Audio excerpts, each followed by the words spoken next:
Welcome to the Independent Characters, episode 239. This is Carl. This is Josh. And we are joined by a very special guest, Dave Taylor. Welcome, Dave. Thank you. Thank you so much. Thank you so much for joining us. We super appreciate it. Super excited. It's always cool. I have never been on a Show of Force episode before. Yeah. Well, listen. I'm super nervous. Now you know when I think Leagues of Votann, I think Dave Taylor. That's right. This episode is a Show of Force on the Leagues of Votann. And so we'll be going, if you don't know what Show of Force is, it's an overview of the entire army. It's not a unit by unit depiction of the army. We don't, as we've said forever, we don't do codex overviews on the independent characters, but we do go into the lore, what it means to the game, some units, the models, blah, blah, blah. We'll go through everything we know at this point, which is some stuff, but not as rich as some armies out there. Well, listen, thank God we have a dissenting opinion on that, Dave. So, and I was just going to say for the uninitiated, Dave, you want to give a little elevator pitch on who you are for those that are new to the hobby and don't know of you for which for I the ran last into 40 years recently. That I said, well, Dave Taylor's going to be. He's like, who's that? And I'm like, are you kidding me? Wow. Well, let me tell you. Cool. Yes, I'm Dave Taylor. I've been into the miniature painting, wargaming hobby since 91. However many years that is, 33 years, I guess. I have worked in the toy soldier business for a long time, since 94, for Games Workshop, for Battlefront miniatures on Wargames Illustrated. And for the last 10 years, I've had my own business called Dave Taylor Miniatures. And most recently, I've been doing a bunch of publishing. So you're publishing the Art of series books. Yeah. Which are just gorgeous. I think you just ended a Kickstarter for the most recent ones. That's right. So I like super perfect timing. I'm not able to promote the Kickstarter that's just finished. I haven't opened the back of it yet. I know. I'm sorry. We're right in the middle. But well, we will have you on before the promotion of the next one, because these books are fantastic, and one of my favorites, Sam Lenz, is in the recent batch. So I'm looking forward to that. So absolutely, yeah. Additionally, you do a podcast, a live show, but then put it out, called Build, Paint, Play. Yep. Which Josh and I were on not too long ago. But tell us a little bit about that. So, Build, Paint, Play. So, a buddy of mine, Jake Krajewski, Oz, runs a store in Boston called Alpha Omega Hobby. And at one point, he was just like, I'd like to do like a lore podcast or a hobby podcast or something like that. And I was like, yeah, I'd be into that. So we fumbled our way through. We've fumbled our way through 4 seasons. Yeah. We're only up 80 episodes. We're not 200, almost 240 episodes, but we're getting there. We had to take breaks every now and then. I should have done seasons. Yeah, seasons are definitely the way to go. Yeah. We do a 20 episode season. We talk about all sorts of things, miniature gaming related. We have guests on, folks who have podcasts like yourselves. We have game designers, we have professional painters, we have sculptors, all sorts of stuff. Different folks who are part of the miniature wargaming sort of industry. Very cool. We talk about all that sort of stuff. So another recent episode we had Hank and Matthias on from Adepticon. Yeah.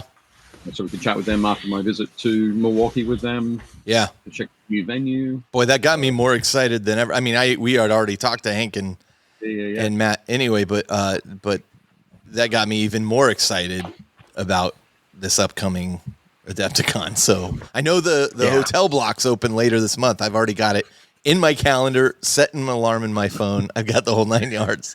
Awesome. Yeah, I'm definitely going. So, I missed it last year. Speaking of which, I'm wearing my Australia hat today in support of you, Dave. Awesome, I appreciate that. I'm wearing my Bill Play shirt in support of my Nice. Good. I'm wearing my independent characters logo shirt, which you actually can't see on this camera. Yeah. On the arm. Well, I was getting my name, but And on the back. Cool. All right. Well, as we mentioned, the other thing I need to mention real quick is our Patreon sponsors for the episode are Ed Abshire and Sean Morgan. Thank you so much for your support, your continued support. We definitely appreciate it. It's a real big help to Josh and myself. Additionally, special thanks to Andrew Bowles for sending us amazing backdrops for our game. We had talked recently about we'd love to take photos of our games, but have like a backdrop behind the thing. And it's kind of pricey to do, on card stock and whatnot. And Andrew works for some kind of printing situation where he was able to deliver to us these massive, and they're huge, things that we can it's 1 meter by 2 meters that we can put on board, and they look fantastic. Josh did some of the graphic stuff on it, and they look awesome. Ruined cities behind what we're going to do. So yeah, I can't wait for our next game. So you'll see lots of photos of this in action in the Facebook group when we play again. You'll probably get bored of the same destroyed city. No. Okay. You never get bored. So with that, why don't we move on with the show and get us into our elite choice? So, not what I meant to do. Those listening on audio, welcome to the joys of a video. Yay. Okay, here we go. So let's move into our elite choice for this week. And thank you so much for joining in on the fun, Dave. But my elite choice was Seth Hancock and his display board for his Tyranids, which is massive. I mean, it's basically the size of a game board. And I love the desert terrain, the desert looking mechanical components to the terrain. I love the bushes that are added to it. I just love the whole thing. I love the whole presentation. It's super thematic. And recently I was involved in a discussion about how do you lay out your terrain for games and whatnot. And, I lean heavily towards making it fair and balanced, but not necessarily a mirror match of terrain on a table. And so this is so thematic. Like, that's the theme I always heavily lean into when I pick my elite choices, or excuse me, when I set up my boards. And so this just really spoke to me in that regard. Yeah, it's really cool with the kind of the jungle-esque terrain coming out. It's almost like an oasis, like a desert oasis, but time has obviously taken its toll, and the weathering on the terrain elements included in there, I really, really like kind of that yellow, rusty weathered look, which just mashes so nicely with the desert board. Yeah, for sure. And you can see the size of it is pretty large. It's not quite the size of a game table, but it's at least 3.5 feet long by probably 2.5 feet wide. Definitely play Kill Team on that, without a doubt. Oh yeah, it'd be a big Kill Team game. Absolutely. It'd be a big Kill Team game. Josh, let's move into yours. Yeah, absolutely. So I went with Neil Tweed, and I have largely associated Neil Tweed with his Votann, his Leagues of Votann army that he's been working on, which are those gorgeous kind of purple and white ones. I don't remember which league that is, but Neil is actually, according to our Facebook conversation, he's actually primarily an Eldar player first and foremost, and he has a Warlock Conclave that he's been working on here, which are on the kind of the Altiac scheme here, just beautiful blues and yellows, and really, really nicely done. Three Warlock jet bikes here. They're the Sky Runners, and just an amazing. I love the texture of the blue in there. It's kind of got like that sponged on effect there. The power weapons look incredible. Yeah, I love that. It's just beautifully done. And everything I've seen from Neil has been gorgeous, and this is no exception. So job well done. And the yellows, like the shading of the yellows to the oranges is just fantastic. It's absolutely such a tricky color I find to work with. But man, he's knocked it out of the park. I love that. I love the subtlety of that stippling. Yeah. On the canopies. So and yeah, it just helps it stand out. It helps that yellow pop even more. Yeah. Oh, that's a good point. Contrast there. Yep, absolutely. Subtlety. Yeah. Yeah. And then Dave. Yeah, my choice, my league choice this week was Blaze Kunapaski. I'm going to go with that. So listen, you gave it your best effort. I think that was a good one. Sorry, Blaze. So yeah, this is as a publisher myself, publish 12 to 15 books depending on when you look on publishing dates. But yeah, so he's taking Blaze is taking an old Rogue Trader book that has been in a 3-ring binder for the last possibly 30 years. Yeah. And doesn't have a cover, but is going through and combining this with his other hobby of book binding. Yeah.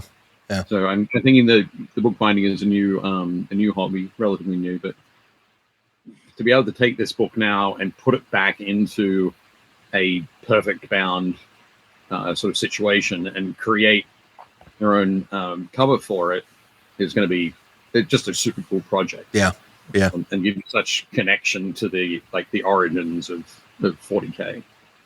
There's another individual. I don't think it's Blaze, but there's another individual in our group that has a relative that does book binding, and one of the things that I was talking about was getting my first edition. I have copies of my first edition Player's Handbook, DM's Guide, and Monster Manual. Like I have extra copies of it, and I'm getting all those bound into one beautiful covered book as one giant book.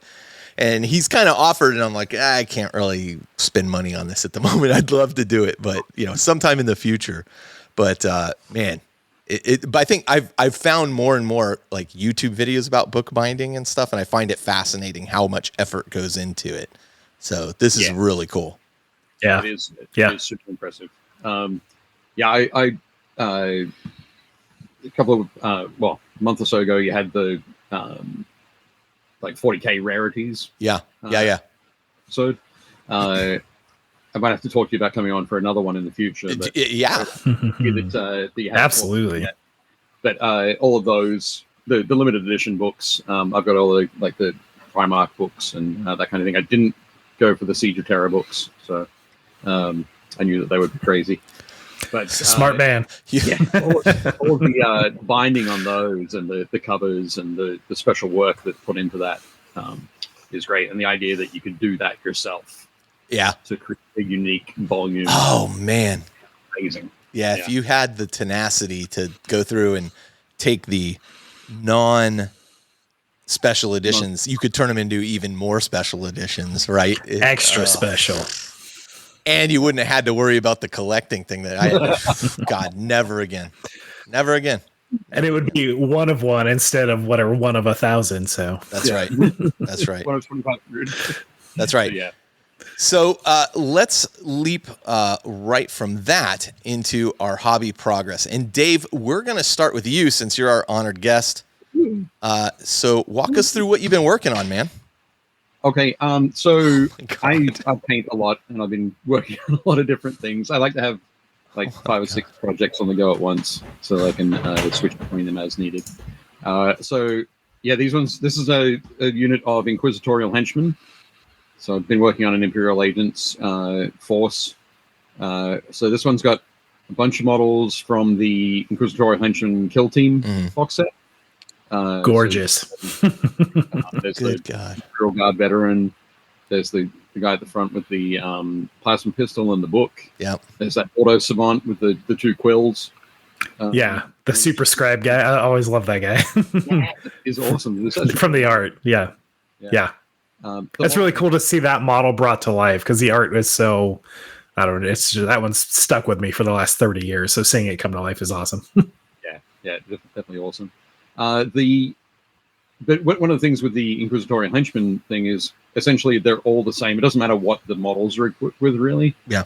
Apart from 1 or 2 of them. So they count as having like henchman weapons, henchman close combat weapon, or henchman gun kind of. Nice. the rest of that unit is made up of Hexbane's hunters from Underworlds. That's so cool. So the two dogs at the front. Oh, neat. The model on the right-hand side there with the crossbow. Yeah. The one on the left with the two pistols. And there's a guy at the back with the big armor up around his shoulders. He's carrying a launcher and a sword. They're all converted from Hexbane's hunters. So. All right. Hang on a second. I want to stop for a second because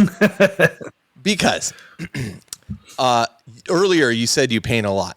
And I have to tell you, I sat in on your live Build Paint Play Tale of Four Warlords wrap up. So Tale of Four Warlords, for those who don't know, is typically, I think it started originally in White Dwarf. In White Dwarf, yeah, Tale of Four games. Yeah, and it was, hey, we're all going to paint up an army or a set size of force over a period of time, and you get to watch the progression and whatnot. Yeah. And you did this with 3 other individuals who are going to remain unnamed for the moment.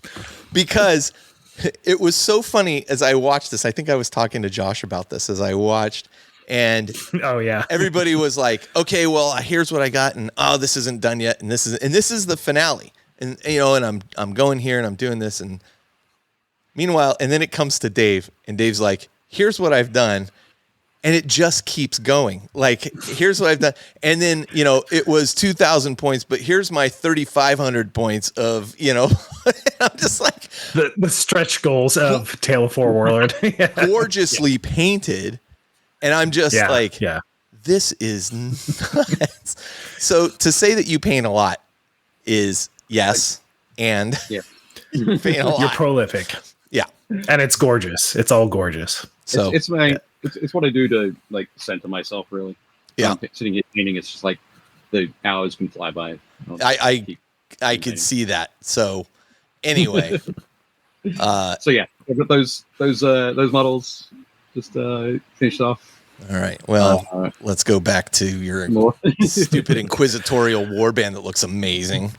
And then let's go on using the Underworlds too as the base of those conversions. Like they fit in so well, and that's such a natural thing for inquisitorial henchmen. Like really, really well done. Like there's just a little bit of tech bits that you added to fantasy miniatures. They fit in perfectly. So job well done. God, of course, and I don't have to tell you, but they look great.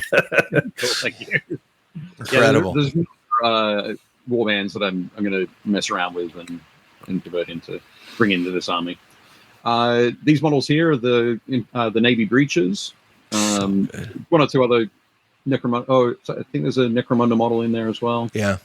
But I painted up some of these. Are those the Enforcer helmets from Necromunda? Yep. The Enforcer helmets on the Necromunda, on the Navy breaches. Dude, you are just you have an eye for kit bashing things that go well together, and it's. There is an art form to that, and it's incredible. Like I wouldn't have thought to put some of these things together, and then I see this, and I'm just amazed. You know what we're gonna do too is we'll take these pictures from this for those who don't watch this visually, and we'll make a post in our Facebook group just so people can go back and look because these are incredible.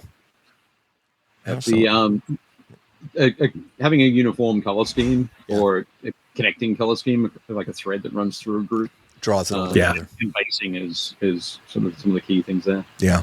I had fun with this one because there's the guy at the front left. There is supposed to be the demolitions model, but I didn't want to use. I've got another model that's sort of done up with. He's holding this bundle of dynamite or whatever. So this one, I just wanted that dynamite to be on the little cat device. Yeah, that comes with them. So good. So nice. I used the piece. It's good to see the Space Hulk cat getting multiple spots, and this is actually from the Breachers now, but but it originated in Space Hulk. I kept it on a 25 mil round, and so I extended the base a little bit with one of those pieces from I can't remember what sprue it's from, but one of the basing sprues. Yeah, and so good. Yeah. Cool. Sort of stuff. And then what else? So, they're coming along well. I still occasionally do a little bit of commission painting. and one of my clients has a big. I've been working on his Boots Butt Gits army actually his whole destruction army for a long time, and so yeah, we've got a dank old Troggoth on the left, and Trog, the Troggoth King, I think is the. I don't know the army very well, but again, these are just gorgeous, just gorgeous. Yeah, fun with playing with different colors and different things there. With the goal with Shrug, the guy on the right there, was to make sure that the focus for everything was that face. Yeah. So, because it can get kind of lost in the model a little bit if you're not careful. Yeah. So much going on. The wanted to make sure that the so basically everything are towards the outside, like so his arms and his hands become very dark towards the end of those. Yeah, compared to the very bright sort of face. Yeah, that makes sense. The highlighting of it. Yeah. Okay. And then what are these? Achieved. And these guys are. I'm working on these for a Sludge army. So Sludge is a game written by Sean Sutter, who's not too far from you guys. Yeah. Also does what's Relic Blade? Yeah, which is a great little skirmish game. Yep. So Sludge is a slightly larger game. I think probably end up with about 30 or 40 models in a game of Sludge. I haven't played a game just yet. We're still working on the models, but all of these were digitally sculpted by Sean, and he sells them as STLs. So really? I bought the STLs, printed them, and have been painting them up. Oh, nice. The guy on the far left with the spear, I love the pose. Absolutely love the pose. It's like charging with the spear. That's incredible. Yeah, that's incredible. Definitely neat. Yeah, I've played a little bit of Relic Blade with Sky of Herrick Games, one of our sponsors. But and I met Sean at Adepticon actually, even though he's somewhat local to us. But that's a really fun little game too. There's just too many games and too little time for me. We had Sean on the show. A week or two after Adepticon, and it was like, this is. But that night, I was like, okay, I'm going to go away. I'm going to buy the PDFs. I'm going to buy the STLs. I'm going to start printing. He's such a pleasant guy. That was one of my favorite episodes from this season you guys did too, besides the one we were on, obviously. But just the artistic philosophy of him talking about game design and stuff was really, really wonderful. So definitely recommend that for anybody who hasn't listened. Okay. Absolutely. All right, Josh, what have you been working on? Oh, this looks familiar. Yeah, so first thing I did is the Necromunda Outcast gang. I put finishing touches on it. So this is very similar to the photo that I showed last time, but you'll notice there's some additions with power weapons. Just clean them back. I pulled them back a little bit. I took the power weapons a little too far, and then I just wanted to add some blood effects, which you'll see better in the next photo here. Of just love this as the kind of the technique that I developed with the Sharkadons, but adding the blood and gore to weapons. You want to go to the next photo there, Carl? And you can really see the gore you put on the chainsaws. Just a little bit of splatter, a little bit of the gory, meaty bits. And this is using Tamiya clear red and some black ink to get more of the gory bits and just kind of stippling it on there. Yeah. Dave, just adding a little bit of character. Dave, do you notice that the center model he's using here is his leader? That's the isn't that the Victoria Miniatures? That was the Victoria Miniatures Adepticon exclusive from earlier this year. Yeah, it's a great model. I think that was sculpted by Patrick Keith. Oh, interesting. I, in my naivete, I thought Victoria did all the sculpting. No, so Patrick's done quite a few minis for her. A lot of her straight line sculpting. Oh, interesting. Okay. I had it. It was in my brain. It was right there. I can't remember it now, and I feel really bad. Sorry. That's all right. By a mutual friend of ours in Tasmania. She's got a fantastic line of models. Like, it's just grown. It's absolutely it's beautiful. So, Josh, continuing on with you. Oh boy. Yeah, so I was getting that gang updated, so I added like the names on the back of that just because it's easier to track for the campaign and things like that. So that was the Necromunda prep work, and then I jumped into as part of my Tacoma Open event that's kicking off next month. I am doing the Combat Patrol event in addition to Legions Imperialis. And while I have the Marines and Necron Combat Patrols all ready to go, fully painted, the passion for 40K, even though they're overpowered right now, has definitely been Eldar. Like, I want this as a hobby project first and foremost, but having that kind of deadline, and it's just a Combat Patrol event, I definitely have been working towards getting the Eldar Combat Patrol up and running, and I'll just use this as the basis of my Eldar army going forward. And this is also, in a way, because a lot of the Eldar stuff that's very overpowered at the moment, you will not find in this Combat Patrol box. I'm going to use this as the core for my 1,000-point army, my 1,500-point army, my 2,000-point army. So these models are going to be seen throughout all the different size point build outs of that.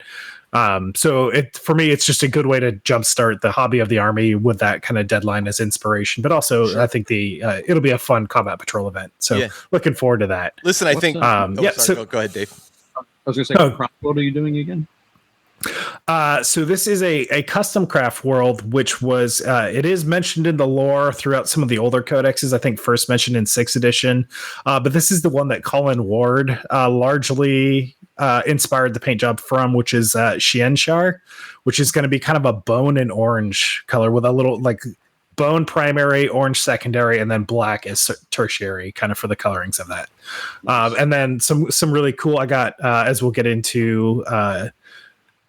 Got some stencils for them. So I 3D printed the bases because I wanted resin bases for this to get a nice craft world view. So that was kind of the next step of this was, okay, everything I need in the Combat Patrol, let's print up some bases so I can tie them into their craft world. And then I also ordered some custom decals. So this is the iconography for this craft world does not exist officially. It's right. They're named officially, but they don't have an official color scheme or icon. So this is one that Colin actually had made. So I had Fallout Hobbies does a great job with custom decals. So I had them print up a couple sheets of custom decals for me to use throughout the army. So I'm all set on decals now. And then just because I'm leaning into it, I went full yellow and reached out to Chessex and getting some dice ordered up by Chessex. I won't have these for it's a pretty long lead time. I think it's like 8 to 10 weeks to actually get them delivered, but they were able to show me the proofs, same day, and I'll get a fun surprise in the mail with my my nice custom logoed six dice. That's awesome. So I've got my regular dice, and then also I got the off color dice, the kind of blue, the teal and red ones to use as fate dice. Nice. Right. That's awesome. Yeah. That's awesome. Yeah. So super happy. It's a great start, and it's just it's for 40K. It's what's motivating me right now, even though I am getting Sharkadons in a really good place at the same time. What I'd say too is Combat Patrol's working as intended here, right? I mean, it's great for you have a core set, and then you're playing with that core set, and then you're expanding upon it. And I think it's one of the smartest things Games Workshop has done in a long time, which is a box that you immediately can play the game with, as opposed to, well, I buy this, but I also have to buy X, Y, and Z. So. Good stuff. And I'm not playing super competitive. So like I was saying earlier, like most of the stuff in the Combat Patrol, you're not going to see in any competitive list, but that's not how I'm engaging with 40K right now. So it's kind of the perfect core. You got a unit of Guardians, you got a Wraith Lord, you got 6 jet bikes, and you got a Farseer. Like you can't go wrong with that. Right.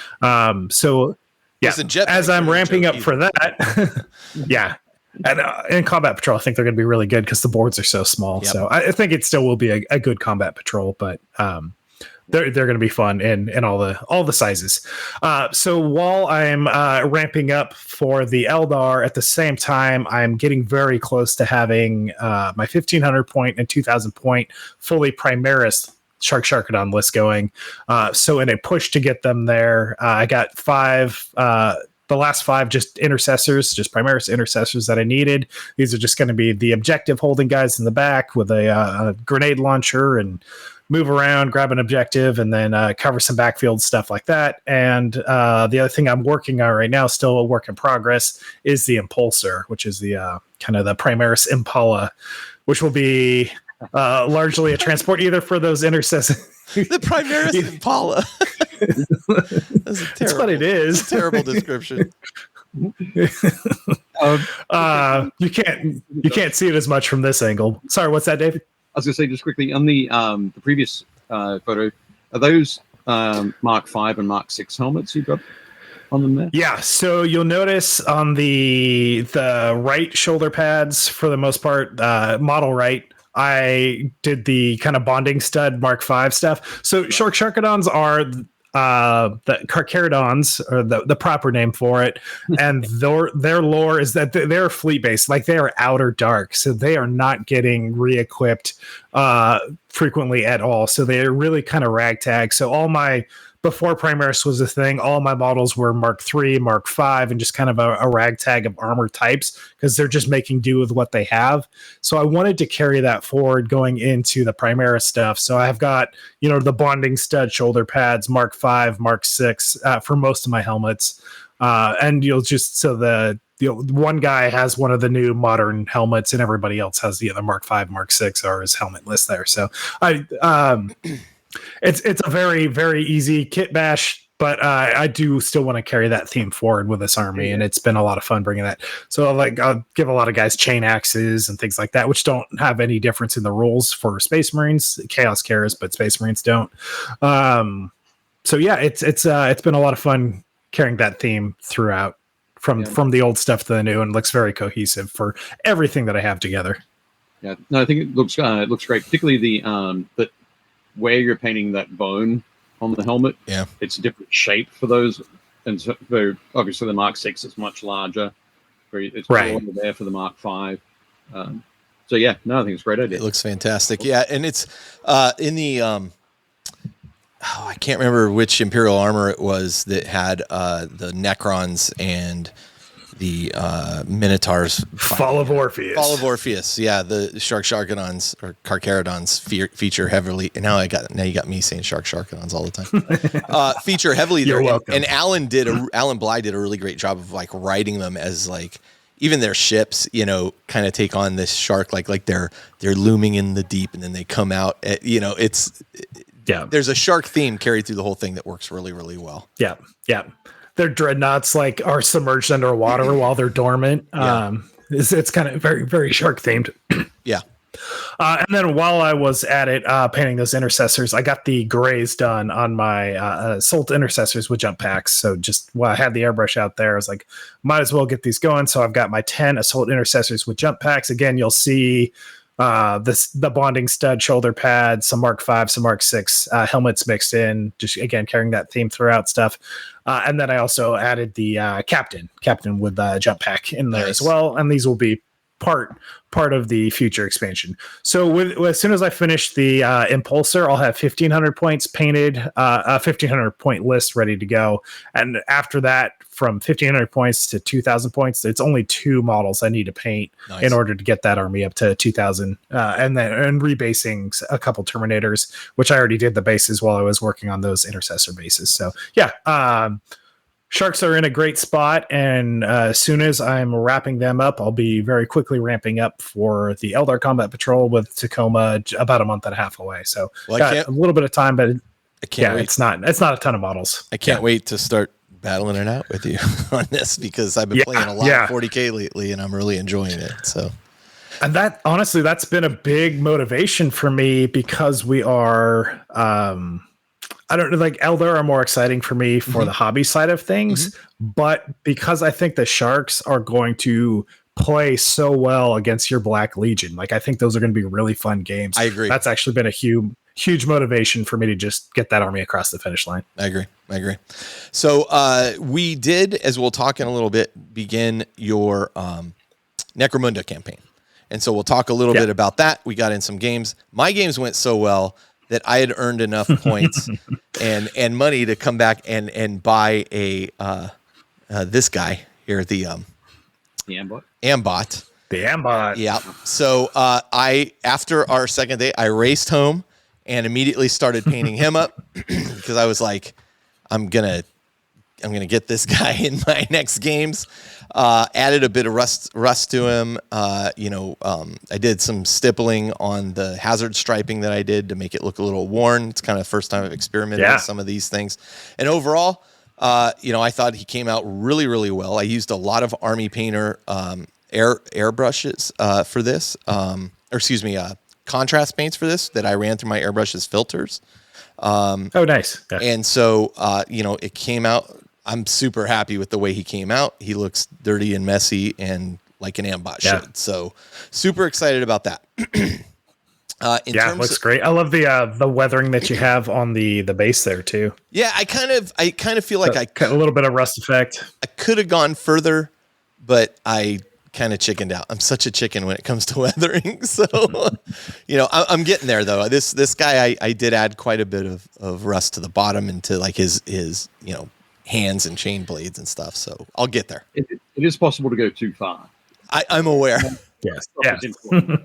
So, that's good. Blood in particular, using blood, I find like I like the amount that Josh added to his Necromunda guys, but I feel like blood can sometimes you can go really too far with it. Even for World Eaters, there's times where I'm just like, okay.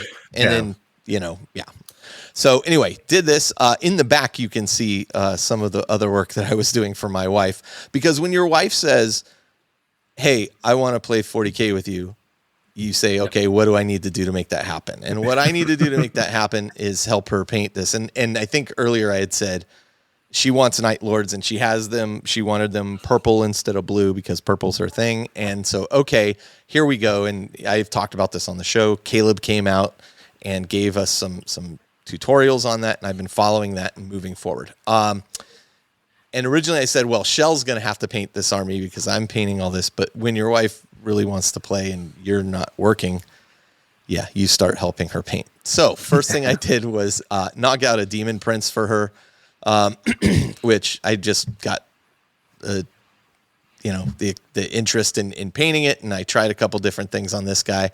I have to say, I didn't really get the hate for this model in terms of his pose and all that from people when it came out. Like I thought it's fine. But having done my older version Demon Prince and now done this guy, I think he's a decent model, but there are aspects to him that I'm not a super fan of. His hunched over look, his pose is kind of off. Now the new one, like I finished this guy and I was literally like, I should maybe go buy the new one and do the new one, but he's done. He'll work for her army for the time being. But I do like the kind of molten stuff I did on the shoulder pad here, where it has kind of a glowing effect coming through the chaos symbols. And then the other thing is if you look closely at the sword and where he's holding it, you can see the eye, and it kind of has an Eye of Sauron thing going on there. And that's going to be a running theme throughout her whole army, that these eyes are kind of coming out. So finish that guy up. And she was really happy with him. Then I moved on to the rest of her army, which I had already based purple. I'd already done all the electricity, the lightning on, and then began the long slog of gold trim across the long war. Yeah, the long war. The long war of trim. Yeah, and so I just sat down. I made her do a bunch of the preliminary blacking of those areas, and then I went through and did most of the gold on it. She did a little bit, but we knocked out every unit that she had, every infantry type unit. We did all that gold on. So that was good. And then since that sat there, I said, okay, well, let me start painting these up. And so this is the Terminator Sorcerer we built using the pink horror arm holding the book over his back. Yeah. And we finished this guy up. Again, I'm terrible at taking pictures. Josh, I need your instructions there so this guy looks a little bit better. You can see on the back here the electricity on the back as well as the book being held. I was very proud of the work I did on his book, in particular the back, the binding of the book, and the eyes that are coming through the book. And again, you see that same kind of theme those types of eyes, the kind of Iasaron looking type eyes, all Yeah. throughout the book. I was very, very happy with the way this model came out. And as I look at it, on the table, it looks fantastic. So, the scripting on the book and everything, like I made the pages look worn, and I did the scripting, and somebody was talking about, wow, how did you do it? And it's a micron pen with I think this one is a brown micron pen. And so it works great for any type of writing you're trying to do on something. It's not cheating. It's getting the effect that you want. So that was that. Yeah, absolutely. That's the sorcerer. I love that the book looks like the pages are made of flesh, which is very fitting for Night Lords. Right. And then the script almost looks like it's written in blood. You got like a little mini pentagram on there, and the eyes look great, especially the blue back with that kind of orange. Yeah. On the of the eyes, just like that color contrast makes them really pop out, and that looks great. It works really well.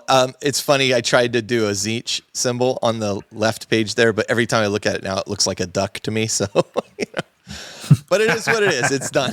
It's done. Zeech, the quacker of the way. That's right. Yeah. That's right.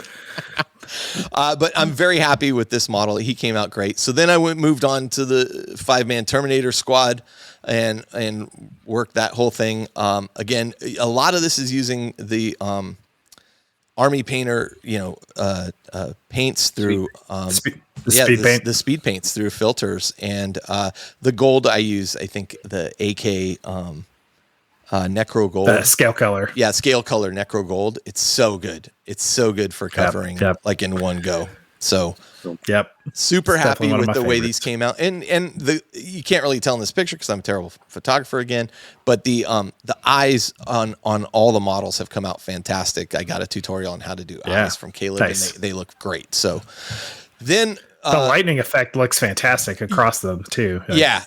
And I'll tell you, I'll get to it in a minute, but then I've knocked out an initial 5 Legionnaires, and then I started working on Obliterators, but got a little frustrated with the way the skin was going. I'm going to revisit that. And so I switched over to doing another 5 Legionnaires, and I've knocked out this 5-man squad of Legionnaires too.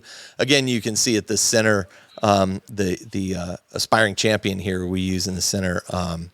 He has that eye in the center of his chest. And anybody who has a gun, there's some of these guns that have like eyes, the bolters have like eyes kind of coming out the sides of them. All of those are painted in this same motif. And this guy's axe as well has it kind of bursting out of the middle of the axe. So I like that it kind of draws it all together.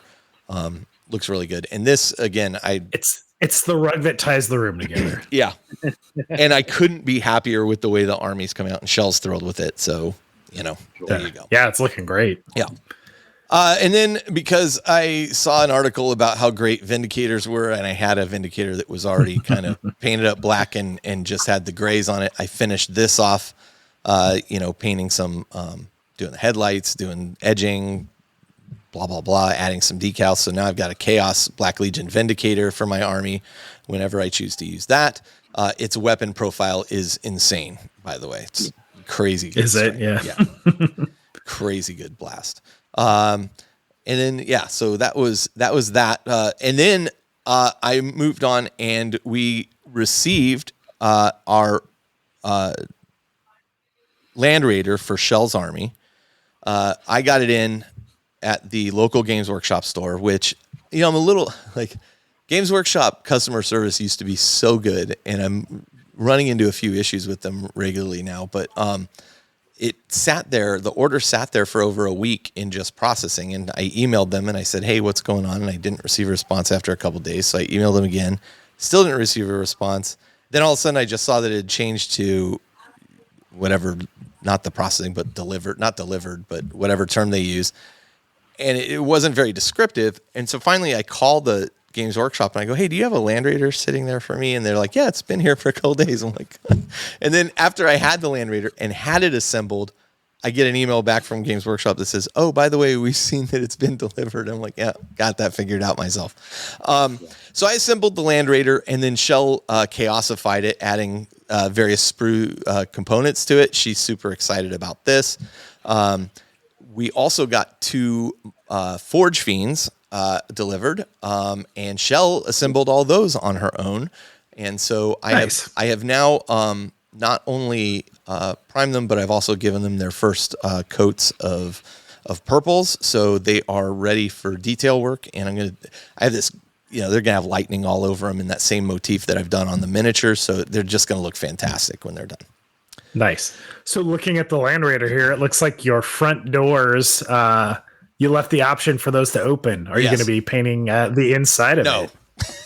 No. And I highly suspect that these will just eventually be glued shut. But yes, they are. You can do the silver on the ramps, but yeah. Nice. Cool. Do, Carl, is open them up and just splatter blood everywhere inside it. Yes. You can't overdo blood. We already discussed that. So yeah, I think the army is kind of coming together. We are very much getting to a point where she's about to be able to play, and so Shell's, she's nervous getting into it, and she doesn't want her thing is she doesn't want to hold other people up all the time. And we, as much as all of her friends tell her that's silly, don't worry about it, we'll help you, we'll walk you through it. She still is very conscious of that. It's a complicated game. Not that she's not very intelligent, but it's a lot to take in for a new player.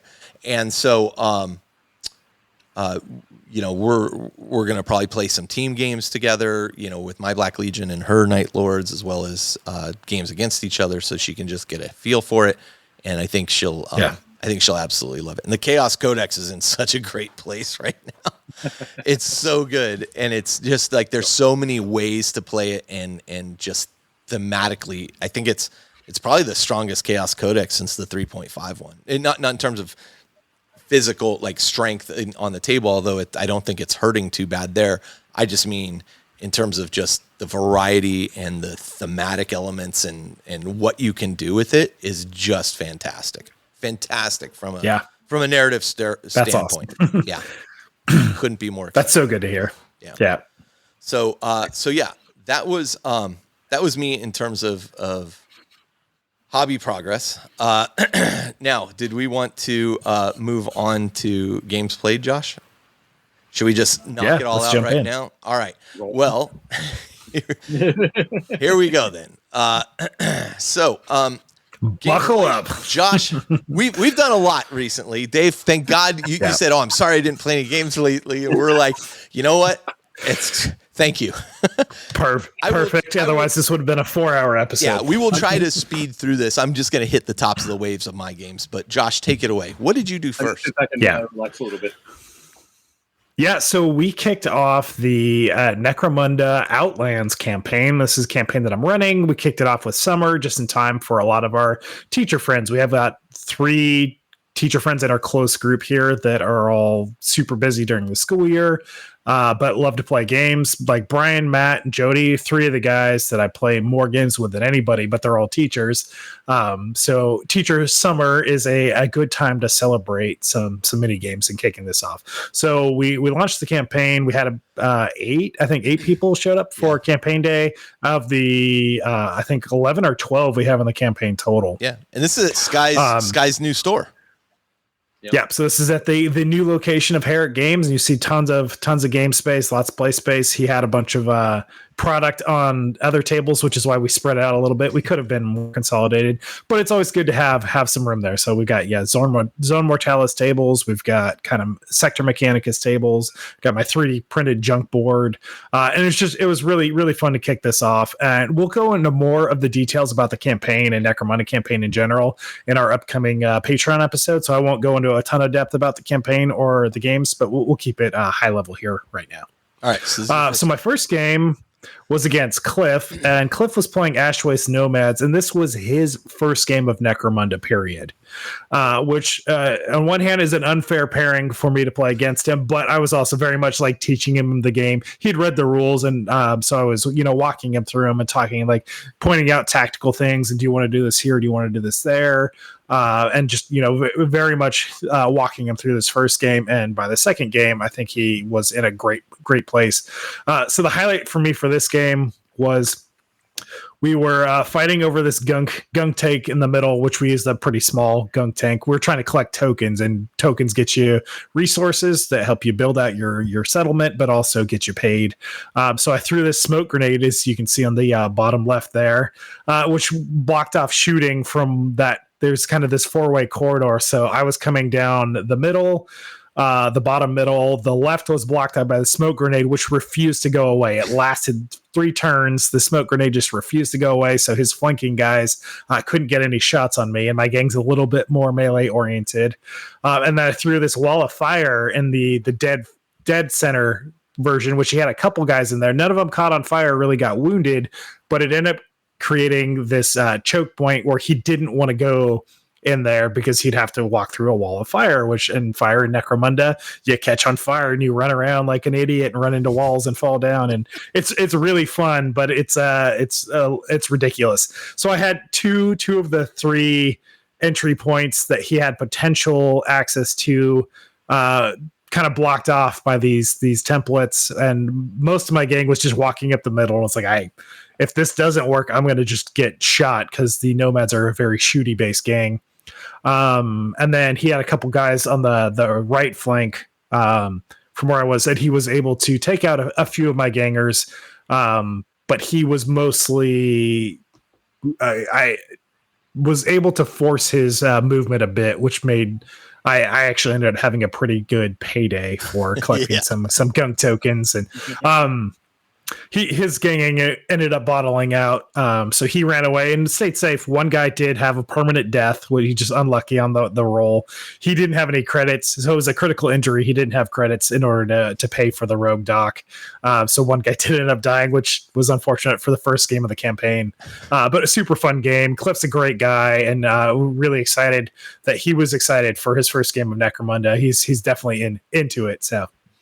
And just for those who aren't familiar with Necromunda, bottling out means your gang just kind of loses its morale and flees the battlefield at that point. So yeah, you get to a point that you're testing against the number of bodies or number of gangers on your side that are either seriously injured or taken out of action, and you're comparing that to your starting number of gangers, and you're adding a D6 roll to that. And if you exceed that, your gang bottles out, and there's a chance your guys will start running away if they don't pass their cool checks. Right. So super fun game. Great game of Necromunda. It was really good walking Cliff through that. He's so excited, and I was really into it. So it was a really great game. Oh, sorry. Thought I was moving the right lane. Okay. Necromunda game 2. Game 2 was against Aaron. So my game 1 went very well. Game 2, we were playing a mining mission. So there was 4 different sites on the board that you wanted to spend a turn to mine. And mining was a double action. So you had to get in position and stay in position long enough that you could spend your entire activation for the models to actually do this kind of like excavation mining action. The thing with Necromunda, if you get shot, you fall down. So you need to stand up, and then you don't have action points. That takes an action. Yeah. That takes one of your action points, but mining is a double action. So you need a full complete action in order to do this. So if you get shot, you're not able to get tokens. Aaron had a guy, I wish I got a picture of it, but he had a Juve. He was playing Orlocks. Again, I'm playing the Outcast Hive Scum. He brought a Juve, it's a wrecker, so Orlock wrecker. So it's a guy with a jump pack and a hand flamer. So he's very fast and has this hand flamer, and he's able to hit 3 of my guys with 1 flame template. Oh, wow. Which I thought was going to be bad news. Thankfully, the dice were not on his side, so only 1 guy caught on fire. And he was immediately able to put himself out after activating. He ran randomly and then stopped, drop, and rolled, and was able to put his fire out. And the other 2 guys didn't take damage. So this, I thought this flame template was going to be the end of my game. I didn't get pictures of it. Gamble. It was a good gamble on his part, though. I mean, that's a pretty, absolutely. It should have worked. It should have been more effective, which of course made that guy target priority number 1, and he immediately was taken out of action. Yeah. Highlight of the game, Aaron was prospecting, and there's a chance. So it's it's 2d6 roll, and if you roll snake eyes, you fall in a pit. And one of his guys did that. He prospected. He fell in a pit, And then on the injury roll, he got a critical injury. So this guy falls in a pit and actually dies because Aaron did not have the credits to pay for the rogue duck. So it's like super bad luck on Aaron's side. I again was able to, he had a couple guys coming up, and I was able to place my firewall again, which is the psychic power that my leader has. My gang is mostly terrible, but my leader's pretty cool. She has this wall of fire that's not overly offensive. It's more of a kind of a defensive deterrent. But Aaron's leader did catch on fire, and he kept running into the wall behind him, which so he would stand up. When you're on fire, you roll 2d6 and a scatter dice to see which way you go. You just kind of randomly run in the direction. Yeah. And he just kept running into the wall behind him under the template. So he kept just like re-catching on fire, running into the wall, staying on fire. And then Aaron ended up bottling out because he had guys on fire and seriously injured. And so I was able to collect a couple mining sites. Aaron unfortunately didn't get any sites because I was either shooting his guys to knock them down, so they weren't able to prospect, or they were falling into pits and killing themselves, which wasn't great either. So Aaron actually had two guys that died this game. I killed one with a champion. One of my champions has done very well and got 13 experience points in 2 games, which is a big deal. So he's doing very well for himself and bought himself a stat increase. And also to be clear, like in a game of Necromunda, just because your guy on the table is taken out of action doesn't mean he's dead. Like you then have to roll on another table to see if he dies. And this is incredibly bad luck on Aaron's part for him to lose 2 guys. 2 guys actually suffering permanent death in a game is a big deal. Yeah. Quick question for you, Josh. How many credits do you need to go and see the rogue duck? It's 2d6 times 10, so it's either 20 credits or up to 120 credits. Okay, and you have no idea what it's going to be until you do the action. Right. So I'm just wondering, the next time I play Necromunda, should I put aside like 80 credits? That's not a bad idea. Hope that it's I mean, average of dice, it's going to cost you 70 credits. So gangers, you get to keep their weapons if they die, but you don't get to keep their armor or stats or experience, obviously. So some guys aren't always worth saving. You're like, I don't know, he wasn't wearing armor.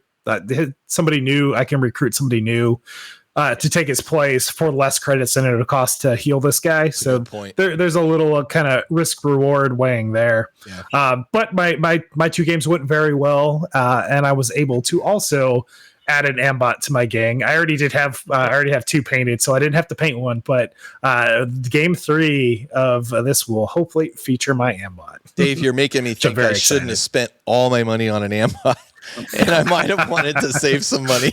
This may go horribly. I'm sure you're going to be fine. It was certainly not a pattern that I was noticing. Okay. Yeah. Our refresher game, Josh.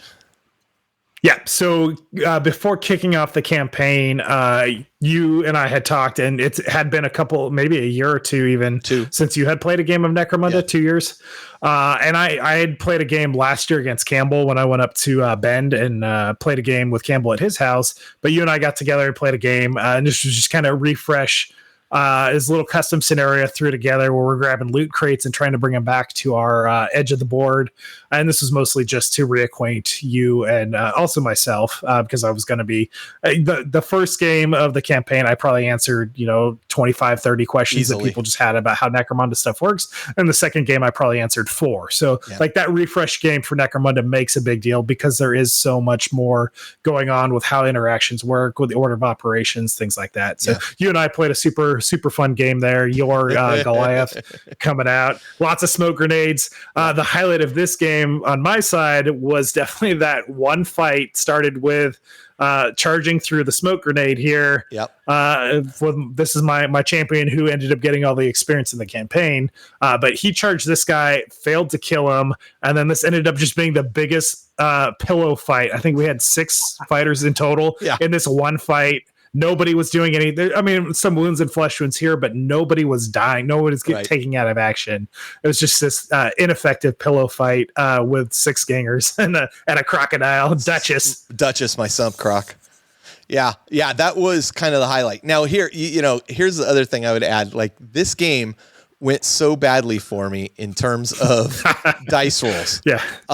Things that should have worked did not work, to the point where I left the game that day and I told Josh, I think I'm going to quit dice games. Like this is just awful.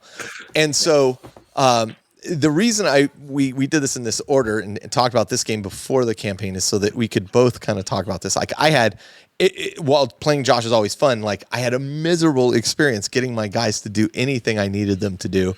It just happens. Yeah. I tend to be a very bad dice roller. I mean, and that's easy to say and say, oh, dice went poorly, but listen, I went on Play on Tabletop, and you can just go witness my dice rolls on Play on Tabletop. Like I tell people, there's evidence on camera. There's evidence on film. And when JD, the announcer's like, I don't even know what to say. I'm like, yep, that's par for the course. So I left here going, man, I really suck at dice games. Then I played my Necromunda game, and actually I played a game of 40K before this, but I'll talk about my Necromunda games because I rocked up to the table and I played this guy, Jody. And Jody.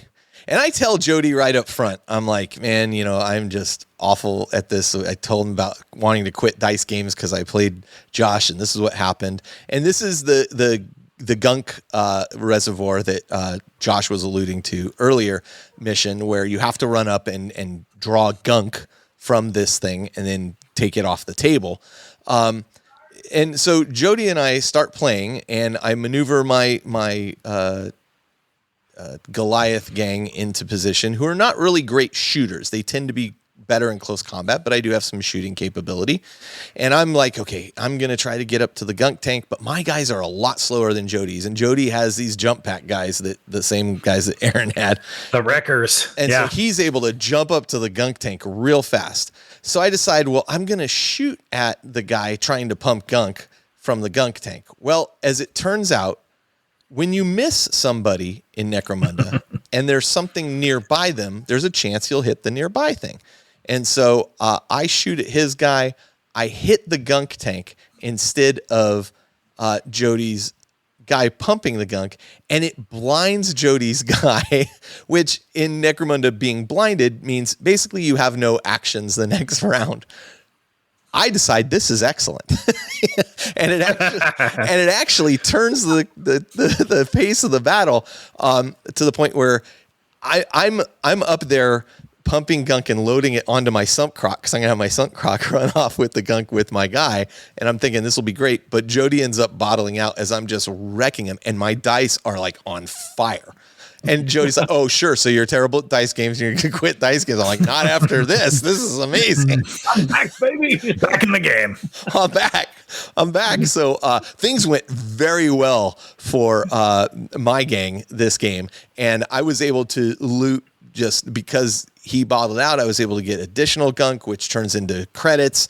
So I'm feeling pretty good after my first game, and I'm like, "All right, game went great. I'm going to now play Cliff." Now this is Cliff, and Cliff is running. He played his first game against Josh. And so I said, well, I'll play Cliff. I'm not nearly as experienced as Josh in Necromunda. So let's get our game in. And his gang is really good at shooting, like really good at shooting. Yeah. And his gang leader is no slouch in close combat either. As Josh mentioned, you're trying to mine these various sections. The way the game kind of worked out, like I was able to mine mine. He would, how many times did I say mine? I was able to mine the sections that I needed to mine. He was able to mine the sections he needed to mine. I had lost one guy in close combat to him. I think his name, can't remember my guy's name. It's like the spine something. He ends up getting like, yeah, and he ends up getting spinal damage. So it was appropriately named. So that reduces his strength permanently by 1, which is a big deal for Goliath guys. But that's okay. I'll work it out. But again, I like to throw around lots of smoke grenades to cover me as I get closer. We did make a mistake in that when you charge into close combat and you can't see the opponent, you take a -1 to your hits on that charge, and he charged into smoke where I was to fight my guy, and we didn't apply that, but that's okay. It was all around, like, it was super fun game. I got some mad respect for the Ash Waste, what are they called? The Nomads, Ash Waste Nomads. The Nomads, yeah. Yeah. That chain lance the leader has is brutal. Yeah, it was. And if you let these guys, get lines of fire on you, they will do some damage. Yeah. So his army was his gang was fantastically painted. We had such a great time. And I was glad to see Cliff get like a little bit of forward momentum with his gang because he had gotten I think he got 10 credits after our first game, so he needed a payday. Yeah, he'd gotten so brutalized by Josh, because Josh is just that kind of guy that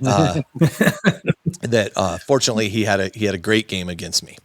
So that wrapped up our thing. I told you I earned enough credits off of all this to basically equip more guys with smoke grenades, as well as go get an ambot. So I'm beginning to regret that and think maybe I should have saved 80 credits, as Dave just said. But no, it's absolutely fine. I think it's one of my favorite things about campaigns, and Necromunda campaigns in particular, is when you play that game and you play another game straight after, and you're super excited, and you go, "Oh, I'm going to start ramping this up," and the escalation, the arms race is incredible, and that you went home and you bought it, you took it home.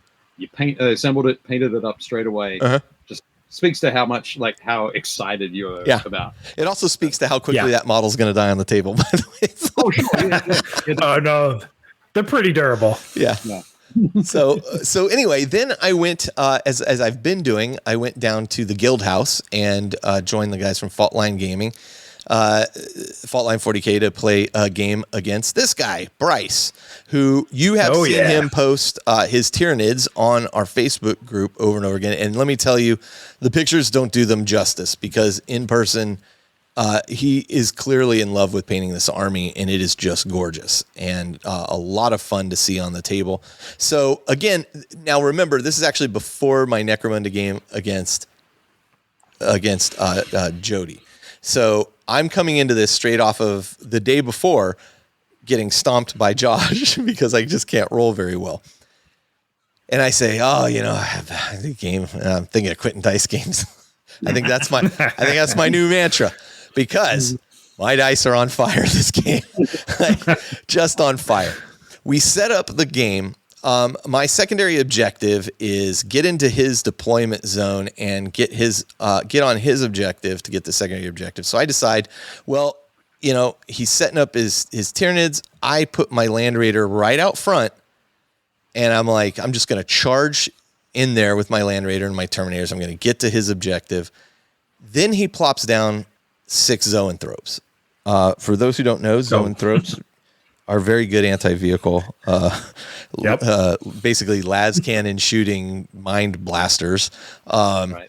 And I said, "Oh no, I think I've made a terrible mistake." I may have made a terrible error. Yeah, I did. Yeah. I did lose the initiative the first round, so he goes first. Ooh! Blast the heck out of my Land Raider. My Land Raider survives with like 2 wounds. So he says, "Okay, oh yes, I'm gonna charge it with these gaunts, hoping to just scrape off 2 wounds off of it." That does not happen. The Land Raider then begins to proceed to run over the gaunts over and over again, because it's actually not too bad in close combat.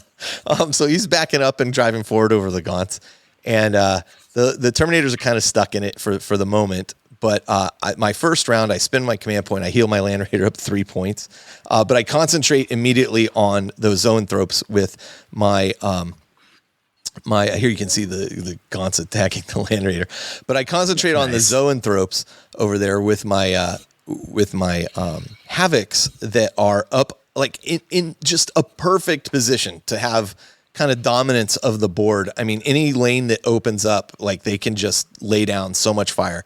So I take out almost all of those Zoanthropes with that. I'm involved in combat left and right. He charges after 1 round of firing. He charges into my Forge Fiend, kind of preventing it and tying it up, preventing it from really doing much more shooting as it's hooked in. But he charges it with the Von Royen's lictors. I think that lictors.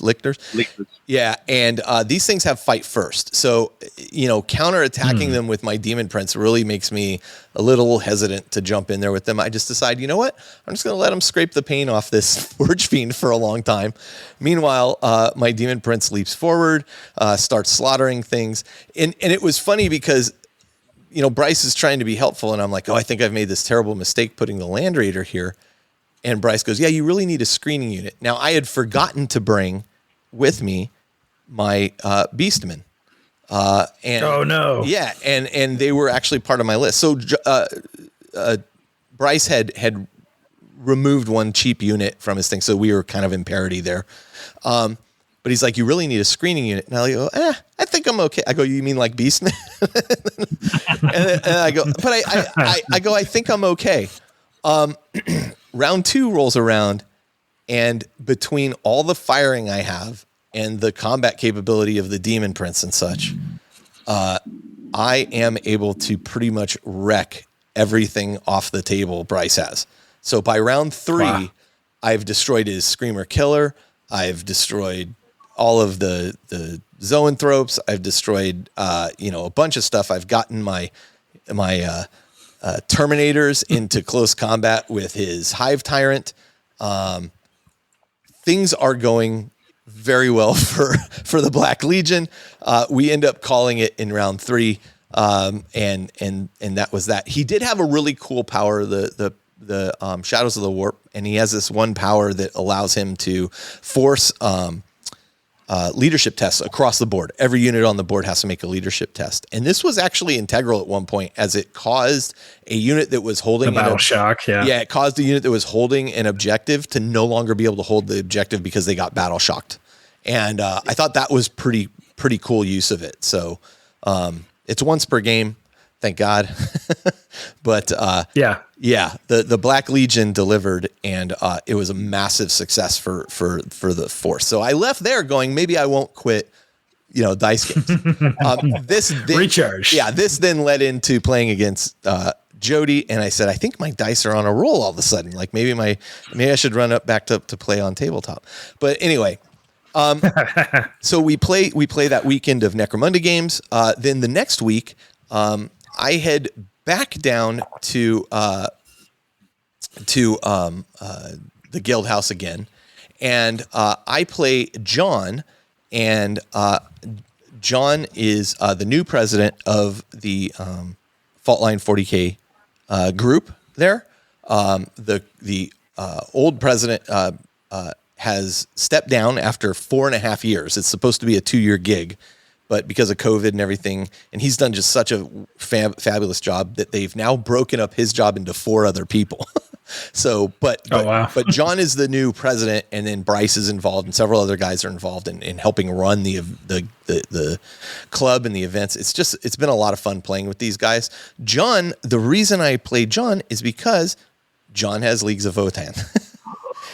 And I said, hey, does anybody have Leagues of Votann? I'd really like to play against them, just see how they play out.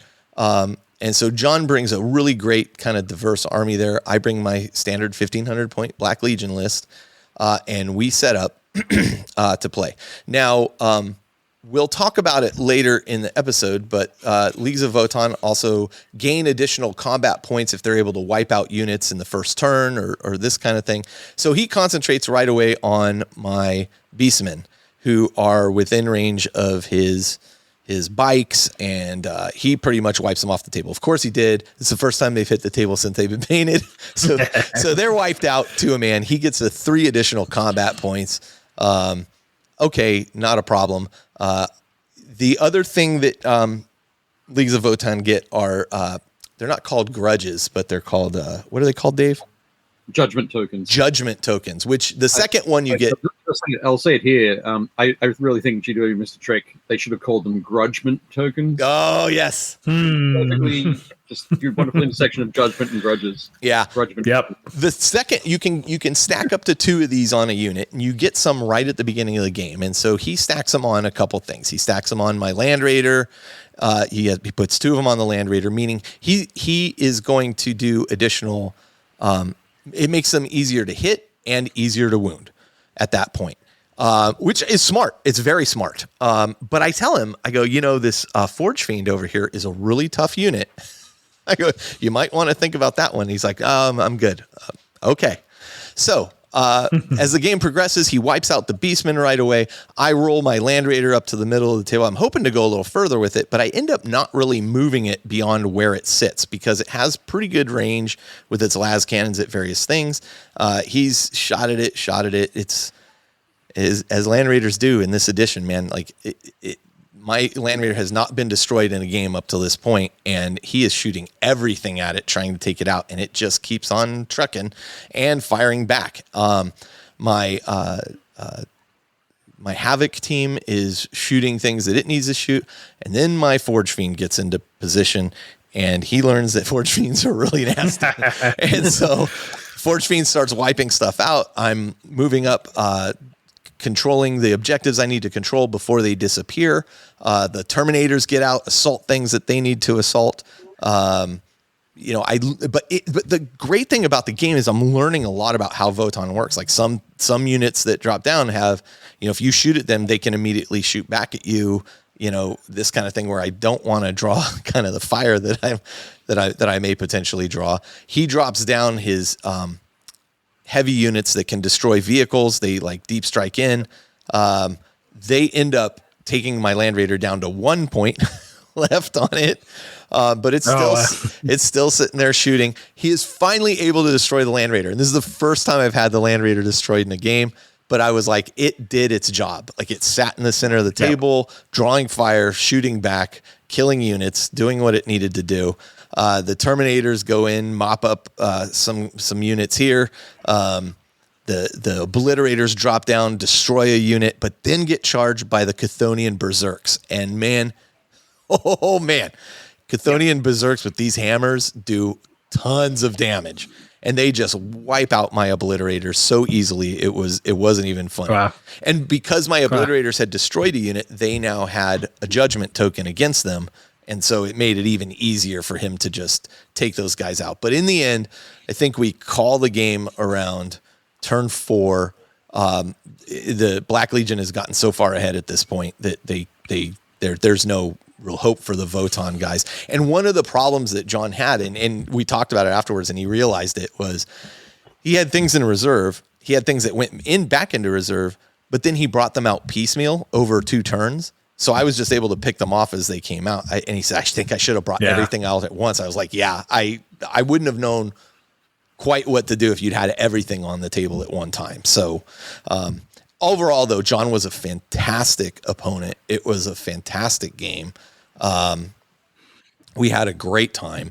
And it was great to see that army in action. Like I'd never played against them. They do play very different than kind of a lot of other things. And they're really good in that mid-range. Like they have a lot of healthy hitting in the mid to short range area, but they do struggle a little bit in the short range. But the models are fantastic, and John was just a fantastically fun opponent. And Bryce is always a good opponent. So I've had just great games down there. Great games down there. But man, my enjoyment of 10th edition 40K continues to just ramp up. And you said I should do a palette cleanser and paint up my Legion Imperial stuff, and I'm just like, I'm having way too much fun with 40K at the moment. That's okay too. Yeah. So anyway, follow the passions. That was my games played. It was absolutely a great time. So let's do this. We're going to take a short break. We'll come back, and now we'll start talking about Leagues of Votann. We'll get into the whole story about them and whatnot, and Dave will share some stuff. And then towards the very end of that presentation, we'll also go through kind of a showcase of Dave's Leagues of Votann, and we can talk a little bit more about the various units there. So we'll be right back.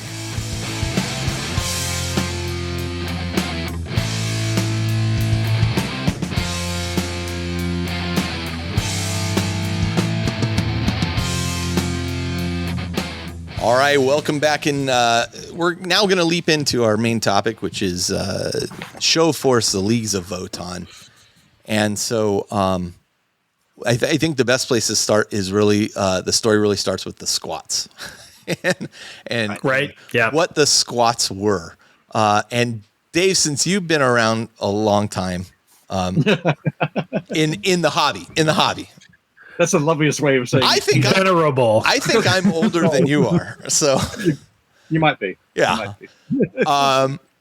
Let's talk a little bit about what the squats were. They Rogue Trader mentioned Space Dwarves when Rogue Trader came out, and then the army list was published in White Dwarf and then in the 1989 compendium.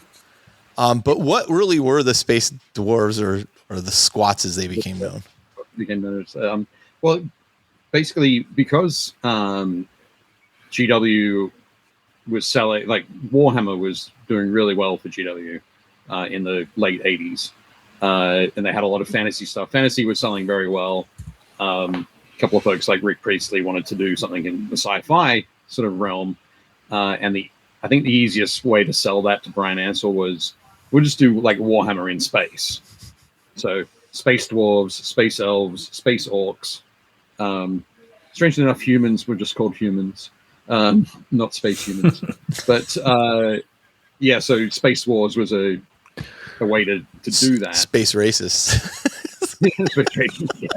Space racist. But yeah, so Space Wars were a way to bring the dwarves in. That stubborn, tough, burly kind of dwarven archetype. Yeah. And bring them into 40K, the newly developed now incredibly successful. I think right from the get-go, from like 87, Rogue Trader was doing great. It was all they could do to try and get things rolling and bring everything in.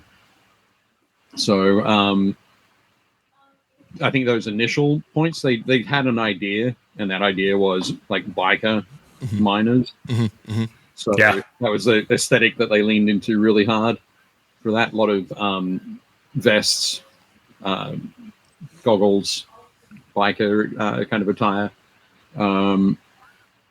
And yeah, when I think it's probably 89 as well, probably 88, 89, and they're doing plastic sets. So they did obviously the RTBO1 Space Marines earlier. Then they did the Space Orcs plastic box set.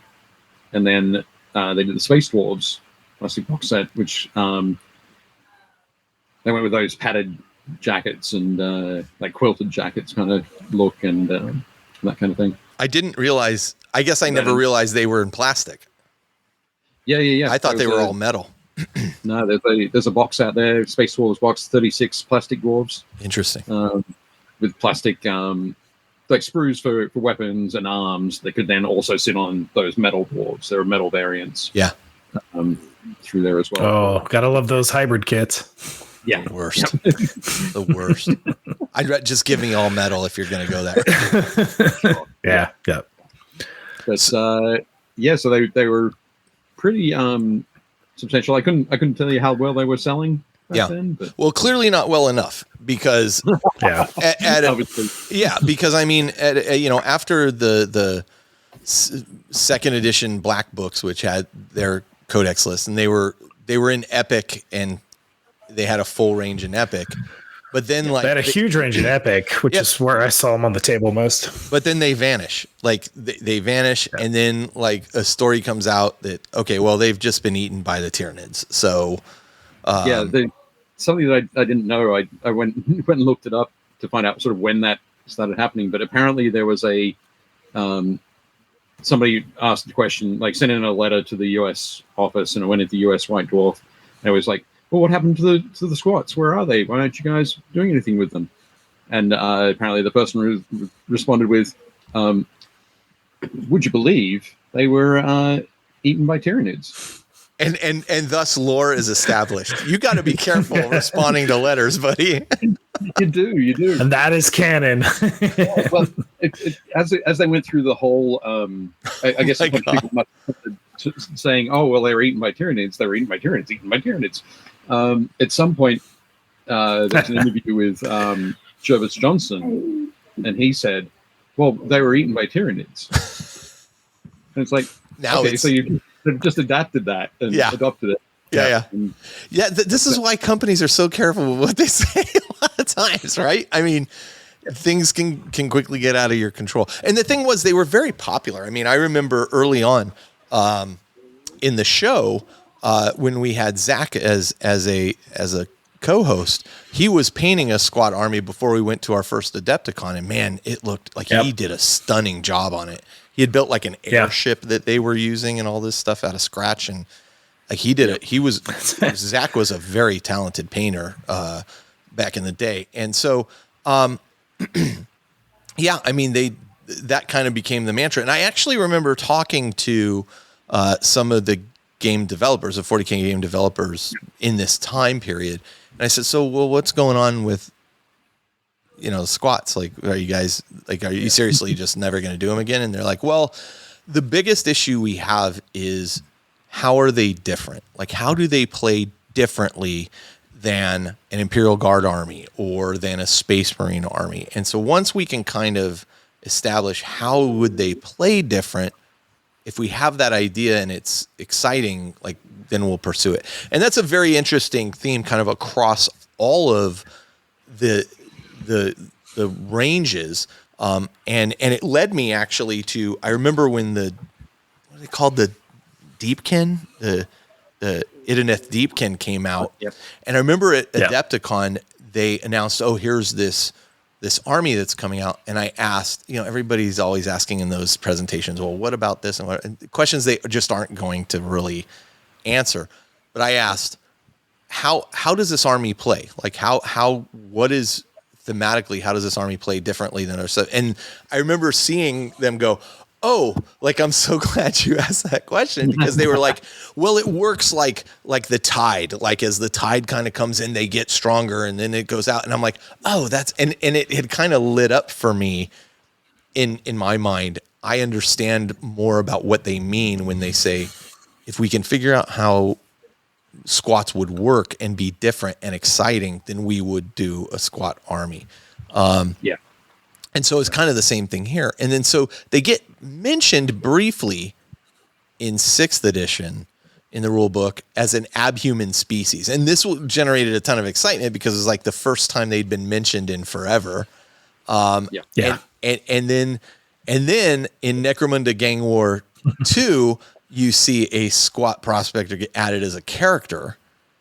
And then finally in 2022, they finally do release the Leagues of Votann, but initially they announced it on April Fool's Day, and then they had to go on the April 2nd and say, we really weren't kidding, and I'm sure this was all planned.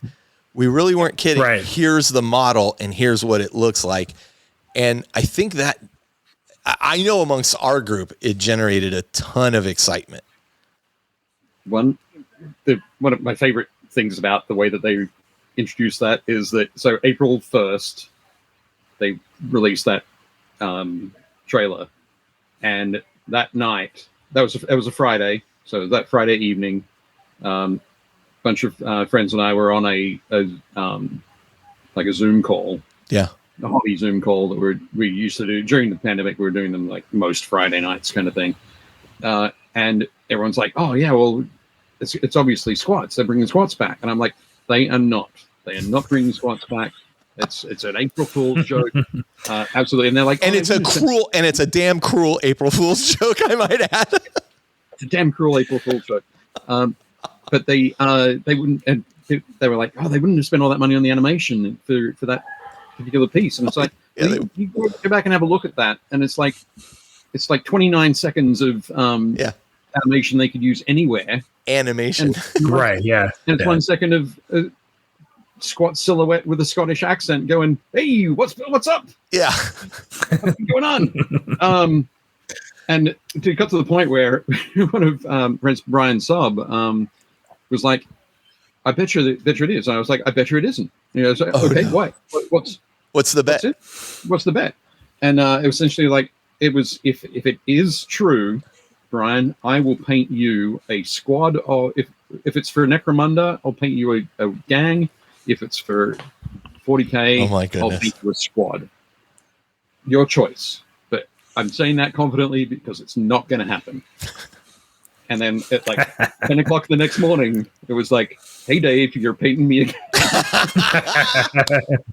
And I was like, nice. Son of a bitch. Can you be happy and sad okay at the with same it. time? Oh, yeah, it's a beautiful balance there. But the other part as well is that I get to paint more miniatures, so that was fun. Yeah. For Christmas in 2022, I gave Brian his SWAT Prospectors warband. Very nice. Nice. Very nice. So yeah, I mean, from that perspective, right? They were introduced in Rogue Trader. They were kind of let go and then brought back. But they're brought back as the Leagues of Votann, not squats, which I think is smart for a number of reasons. One, the term squats is silly and goofy, and they're trying to be grimdarky now. And the reality is a little more PC too.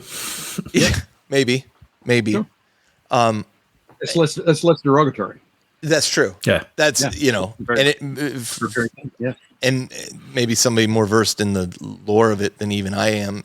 They like Imperial Guard are still referred to as Imperial Guard, but their actual title is the department is the Astra Militarum. Yeah, the Astra Militarum, right? So that being said, let's talk a little bit about the army now and how it kind of fits into Warhammer 40K. So it's a replacement. It's a reinvention of a long beloved army in the 40K universe. Clearly, again, it wasn't selling as well because it got reduced. I mean, literally, squatted became a term that was used to represent the feed it to the Tyranids, the reduction of a unit or an army. It was such a joke within the community that anytime somebody mentioned it, people were saying, "Oh, well, we've reset the clock." Reset the clock for sure. and they post, Idris Elba resetting the clock gif because now, oh great, you've talked about them. Now it's going to be even longer until they come out. And so, in terms of how they fit into the 40K universe, I think they did a really great job on their lore. Yeah. It's unlike anything else in the rest of the 40K universe. And so, Dave, since we've brought you on, you want to talk a little bit about just the squats in their I guess I should stop calling squats, the Votann, the Leagues of Votann, and their like kind of what they are, because they're different than anything else, and what we'll go into their power structure later, but in particular, let's talk a little bit about what the Votann themselves are. Sure. Yeah. So, and also the important evolution of squats and Leagues of Votann there is divergence there. They are not one and the same, which I'm sure Dave will cover here, but I can touch on that too. Yeah. So what I was going to say is, so part of the lore of the squats previously was strongholds, brotherhoods, and leagues. I think there's some information somewhere talking about like the 700 leagues.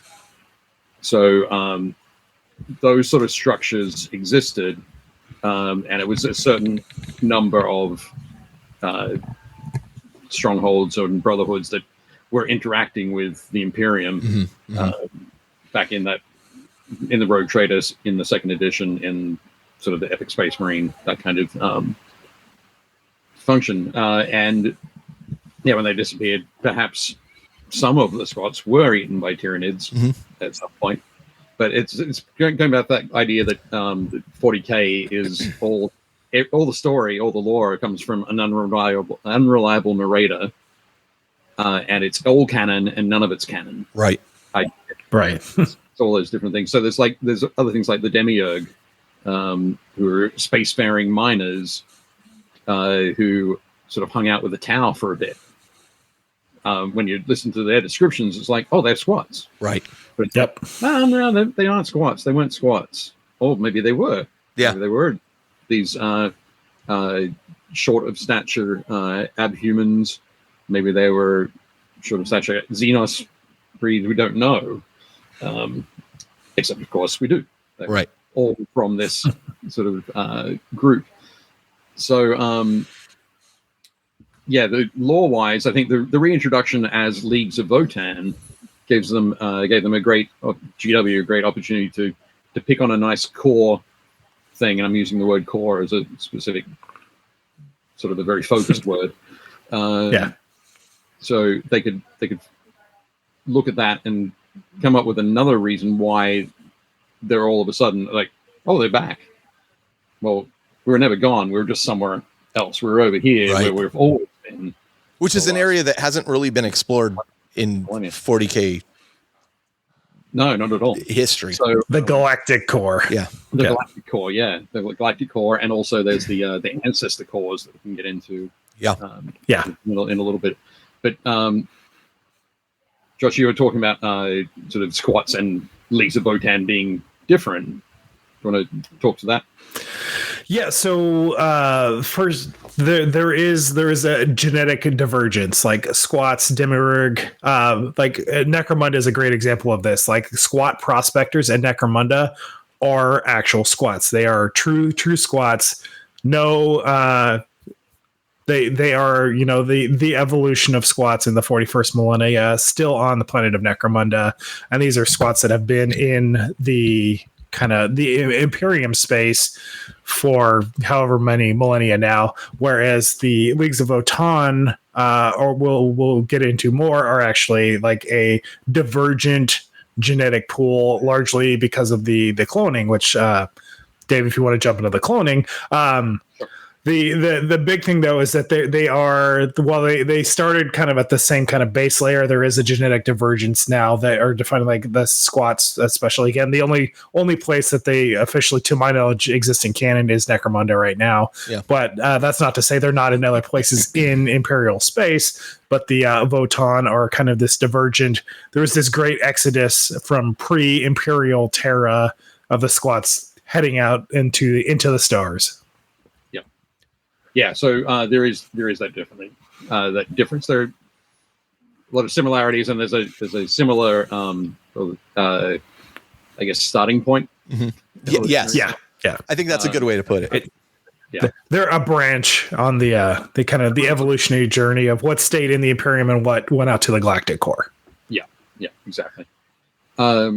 Should we talk about the cloning now? Actually, before you talk about the cloning, let me just talk about the Galactic Core a minute, because as I was researching this, like I found a really interesting thing from the Webb Space Telescope site. And so the Galactic Core is kind of the center, towards the center of the Milky Way galaxy at this point, which is where Warhammer 40,000 takes place. And a lot of times I get frustrated with 40K lore because it focuses so much on what is Mephiston doing? What is Calgar doing? Like in a galaxy this big, and the galaxy is so big. Like when you try to comprehend it, if you really, really try to think about it, it's mind altering how large it is.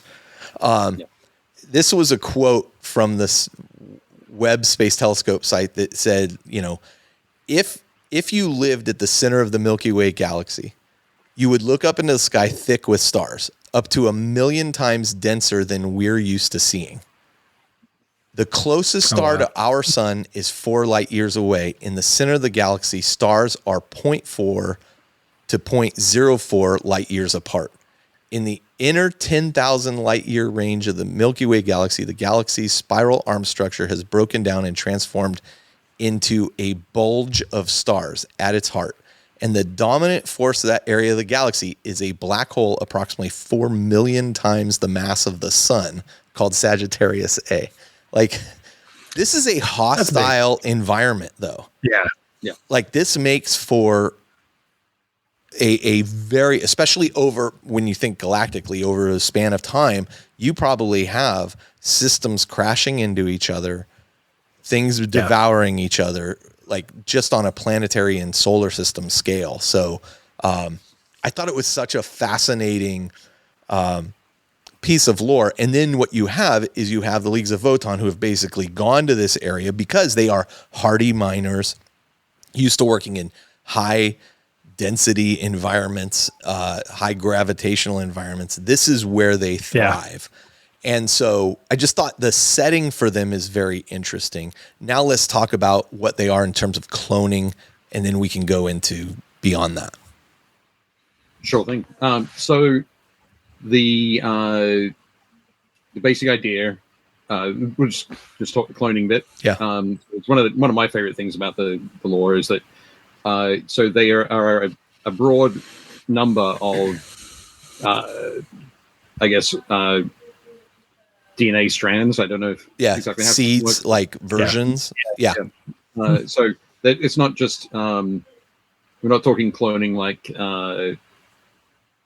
we've got this one thing that will keep pulling the lever and the same thing comes out. Right. We've got a wide divergence of them. Maybe it's 30, maybe it's 100, maybe it's 200, but they'll pull the lever and one of those will come out of the cloning vats. Right. Just like that. Yes, right. There's another clone. On cue. There we go. Sorry about that. For some reason, my texts are coming through. But anyway, so fantastic. So yes, ding, ding. No, okay, that's all the clones we're getting today. But the clones have been tailored. These seeds have essentially been tailored to be able to to be better at performing specific tasks. Mm-hmm. So if you want to have a medic, somebody who's going to be better as a medic, there's a clone for that. A standard template construct, if you will. Standard template construct almost. Yeah. So we need more medics. Chunk. Yeah, things just 3D print them out. Yeah, that's interesting. Yeah. That's interesting. Or the ancestor cores are these huge AIs that sit at the heart of the strongholds of the Votann. They're actually these AIs are called Votann. Yeah, you're right. So, but none of the squats or the Leagues of Votann. We should actually. They're called the kin or the kindred, right? It's what they call themselves. Correct. So none of the kin would say to an imperial soldier, "Hey, why don't you come back to the stronghold and meet our large AI, right? The Votann." They're not going to do that sort of thing, but they do refer to themselves openly as the Leagues of Votann. But what the Votann are not really widely known, which is also fascinating when you consider the Imperium's anti-AI bent because of their problems with artificial intelligence in the past and uprisings there. So they are like it's interesting that this is the other side of the coin, kind of. Yeah. Yep. The Leagues have fully embraced their AI overlords, where the Imperium has just boot stomped that into oblivion. Yeah, absolutely. But the Votann, the AI cores, the Votann are the ones that are going to say, okay, here's what's been happening. Here's the pattern of the growth or the expansion or the work that the stronghold's been doing. So let's plan ahead for what we're going to do, or we need to head in this direction or in that direction. Here are the types of kin that we're going to need to do that. Yeah. So they plan ahead and grow the clones. Yeah. There's actually a when we get into talking about the various leagues themselves, there was a story here about a particular character in the Leagues of Votann and how he was supposed to be this chosen one or, important individual. And one of the cool things in that story is like the Urhar the Destined. That's like they knew that one was coming. They weren't sure which one it was. And then like the clone comes out, but like uninitiated, like the machinery suddenly builds like this sword that is specifically for him. And it's like, here's his sword, and they're like, oh, guess this is the guy. And it goes into how he's kind of a jerk because mentally knowing that you must be, live up to this great Destiny that the Votann, the machinery itself has determined, oh, you're going to be super important is just fascinating. And I mean, these AI constructs are like on a whole nother level from us, as you just mentioned. Like they're like thinking ahead probably thousands of years, and they are the most important thing to the kin. Yeah, absolutely. Yeah. And from that sort of thing, I just want to say about Uthar the Destined, it's like, if you've always been, if you look at any sort of hero stories or hero villain stories, it's, if you've been told your entire life that you're like the savior, you don't turn out to be a wonderful person. I'm sure you don't. I'm sure you don't. You know, there's a lot of resentment in there somewhere. people, I remember Justin Bieber when he was growing up, and I was just like, everybody's like, this kid's a jerk and blah, blah. I go, well, if you have all that money and all that attention and nobody ever says no to you, I go, I'd be a jerk too.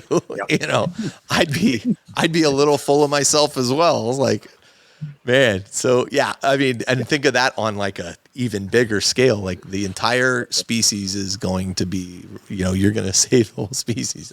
Great. You know? Yep.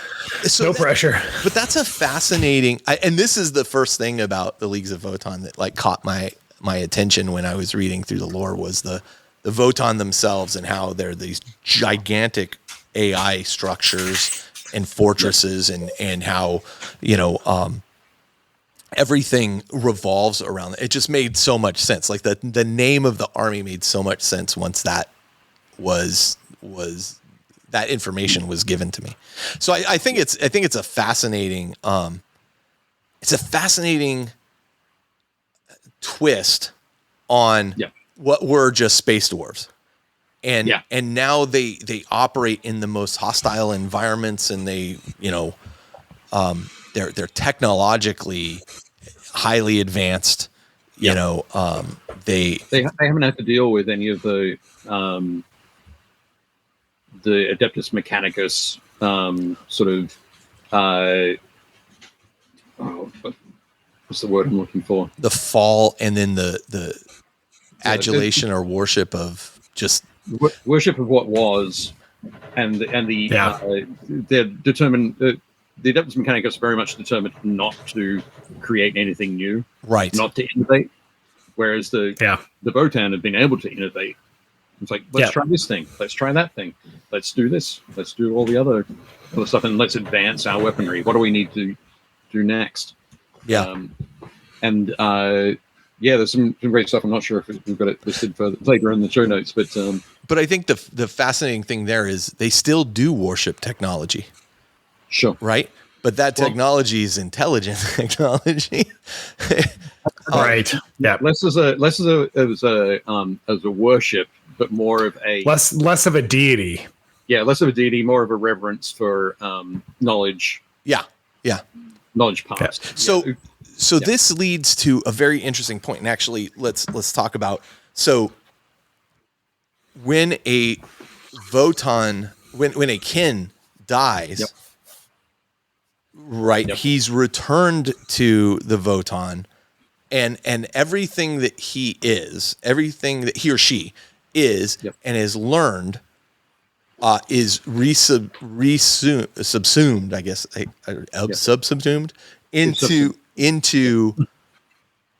the Votann's databanks. Yeah. And this is incredibly important to the kin because it's a continuation of their life. Like everything that they have done is not lost at that point, to the point where the biggest punishment that can happen to a Votann, or excuse me, a kin, is, hey, you are excommunicated and sent off, and you will never, everything you have learned, everything you have done will never be shared. And that is like the worst thing that can happen to a kin.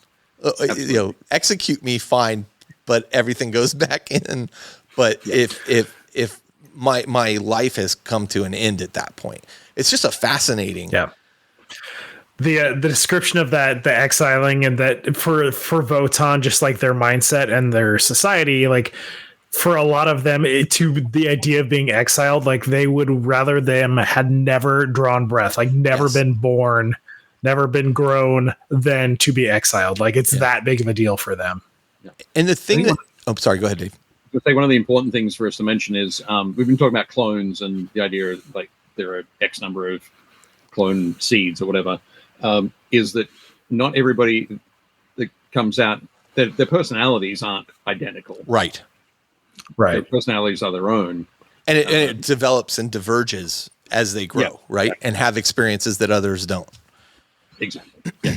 Yeah. I just wanted to mention that. So it's not a whole bunch of mindless automatons. Right. Oh, no. Yeah, right. Yeah. They have their own desires and yada, yada. The fascinating... They're all individuals, even if they share a genetic pool.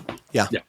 The fascinating thing about this, to me, is the Games Workshop basically launched effectively a whole new race with this. And it made me really appreciate. So the codex that we currently have for Votann for Leagues of Votann is 9th edition. 9th edition, yeah. And it's fairly thin. But that's not to say, there you go. That's not to say there's not a ton of thought given to, and while there may not be like a lot of examples of things that you may see in other codexes, there's clearly a ton of thought given to what is this entire race like? And I just don't want that to be undersold, because where I really learned to appreciate this was when we covered the Eldar, or Aldari as they're now called. But like when I looked at how they came out and how they were originally thought about and what they look like now, it's indistinguishable. Like the entire society was thought of, the paths and all that they go through were all thought of before they were ever released. And it's a brilliant piece of work. And I think that when the company launches something like Leagues of Votann, a lot of care and thought is given to what does the society of these people look like? What does their race mean?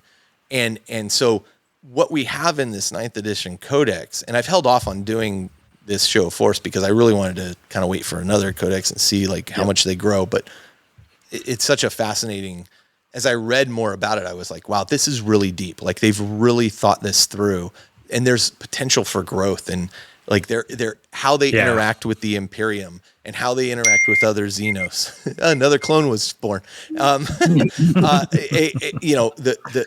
They at one point they would openly trade with Xenos and such, and then they felt betrayed. I want to say by the Aldari, if I remember correctly, and so they're very anti-Xenos, but they've also worked with the Imperium now. And in fact, the two things that those two probably agree on is their anti-Xenos stance and their xenophobic take on each other. But that doesn't mean they haven't come into conflict as well. I mean, to the point where the Tau originally got some of their technology from the Leagues of Votann. Yeah. It's one of those things as well. There are so many leagues and guilds and that sort of thing that have been out throughout the galaxy, that you'll find that there are some that the Tau will be like, oh yeah, we want to trade with you. If they come across more kin, they'll go, oh yeah, we love trading with your brothers. We want to trade with you. They're like, die. Oh, I didn't think so. No. There's a lot of stuff. No, Mr. Fish. I don't think so, Face. But where as gamers and as fans, I guess more of a fandom thing, we want to know that, this is how the kin react, and this is what they do, and this is what they do in this situation, and this is why so and so doesn't like them. It's like, there's so much going on, and they're in so many different places that what's true here is not necessarily true over here. Right. Yeah. Right. It's interesting too. Some of the leagues are very exploration based, or like they're more likely to be mercenaries, which they will participate in wars of obviously other races at that point, other Xenos species aside from themselves. but they'll go out and they'll get experience and learn, and some of them they're just very much trying to acquire this information and bring it back and know what to expect, or they're trying to go get resources, and the best way to go get this kind of resource is to work for a different species, and then do some freelance work there, some mercenary work, and then bring that back and it's all for the betterment of society. But it's interesting how that line gets crossed or blurred depending what the motivation is. But overall, society, they reference so many times of like just how conservative of a mindset, how hard it is to change a mind, how slow to be convinced or to change an opinion just the overall kin society is. Yeah. I think one of the other things I was going to say along those lines is that in there they talk a lot about generally the what they're going to do is pretty much there's a nice broad like everybody knows what they're going to do. The conversations come down to how they're going to go about it. Right. What's best for our guild? What's best for our stronghold? Okay, that's great. We know we're all working towards the same thing, but we're going to throw around different ideas. The conversations are how do we achieve that? Yeah. And so actually that's an interesting jump off for how they're organized. Because, as you said, there's X amount of strains of how they're what they're cloned from, clone schemes. Let's call it that. Yeah. You have the basic social unit for them are called clans, the kin clans, and this is like a family unit if you think like an extended large family unit. They're self-sufficient. They can handle internal affairs independently of any advice. They can do whatever they need to do. But they come together for, as you were just talking about, kind of working together. How do we get there? They come together for larger communal projects. Above the kin clans are then the kindreds, which are groups of kin clans that get together to solve and oversee coordination among each other and space or handle larger issues. So they're kind of like a regional authority. And these are usually led by a high thane who is responsible for the overall decisions and I guess governance and military leadership of what they're going to do and how they're going to go about doing it. And then the name of the thing are above the kindreds are the leagues. And these are where you have multiple kindreds operating together and working together. And these are called leagues. And these are kind of the staple, the principal military and political and structure of Votann civilization. And so each of these are now governed by a council of high thanes. So where the high thane is kind of over the kindred, now you have, maybe you have 50 kindreds, you have 50 high thanes. They're all now in Congress kind of deciding amongst themselves. And then there's always one among them who's kind of like the chief high thane kind of individual. And then above that are the Votann, the actual ancestor cores. And then within the Leagues of Votann, you have specialized guilds that operate across clans and kindreds. And these will focus on specific crafts or industries. And this really feeds, or even military, this really feeds into the dwarf kind of aspect, the dwarf and space kind of aspect where it's like, oh, these are the guys who make all the weapons, or these are the guys who make all the gold rings, especially these 7 of them. Right. And one really big one. Yeah. And so within that, the military structure of the Leagues of Votann is also super organized. It's highly organized. It includes ranges of specialized units, which we then see represented in the codex itself. But these can all be called upon by the League to go out and do whatever campaigns they need them to do. So, and then there's some cultural and religious elements within this as well. I mean, we talked about guilds, which handle kind of the creation and technologies and advancements and probably science and research and development, that kind of stuff. You have the military structure, which is actually the military that's going off and taking part in all the battles and campaigns and whatnot. And then you have kind of the cultural and religious elements. So you have traditions. And again, this speaks right to the space dwarves of it. The kin have a strong sense of honor and duty. They're guided by respect for the wisdom of their ancestors, which is, again, maintained by the Votann, because everything you learn and process goes back into the Votann. And they have rituals and ceremonies that often reflect this. It's very fascinating to me how the structure they build in space is really science fiction dwarves or science fantasy, I should say, dwarves in space. Like, and it matches up, but doesn't seem ham-fisted. It's done so well in this codex. Yeah. You know, it could have easily just been, hey, they're just dwarves in space, but there's a whole lot to it. And the Votann are just fascinating. And I mean, I don't know that they talk about the origination of the Votann themselves. I assume they were built at some point by the kin, but maybe not. There's some speculation if they were original like first ancestors, like became the Votann, built the Votann. And there's depictions. They mentioned some depictions like the Votann are, and this is it gets into myth. Like the Leagues of Votann actually don't know how far back their history is.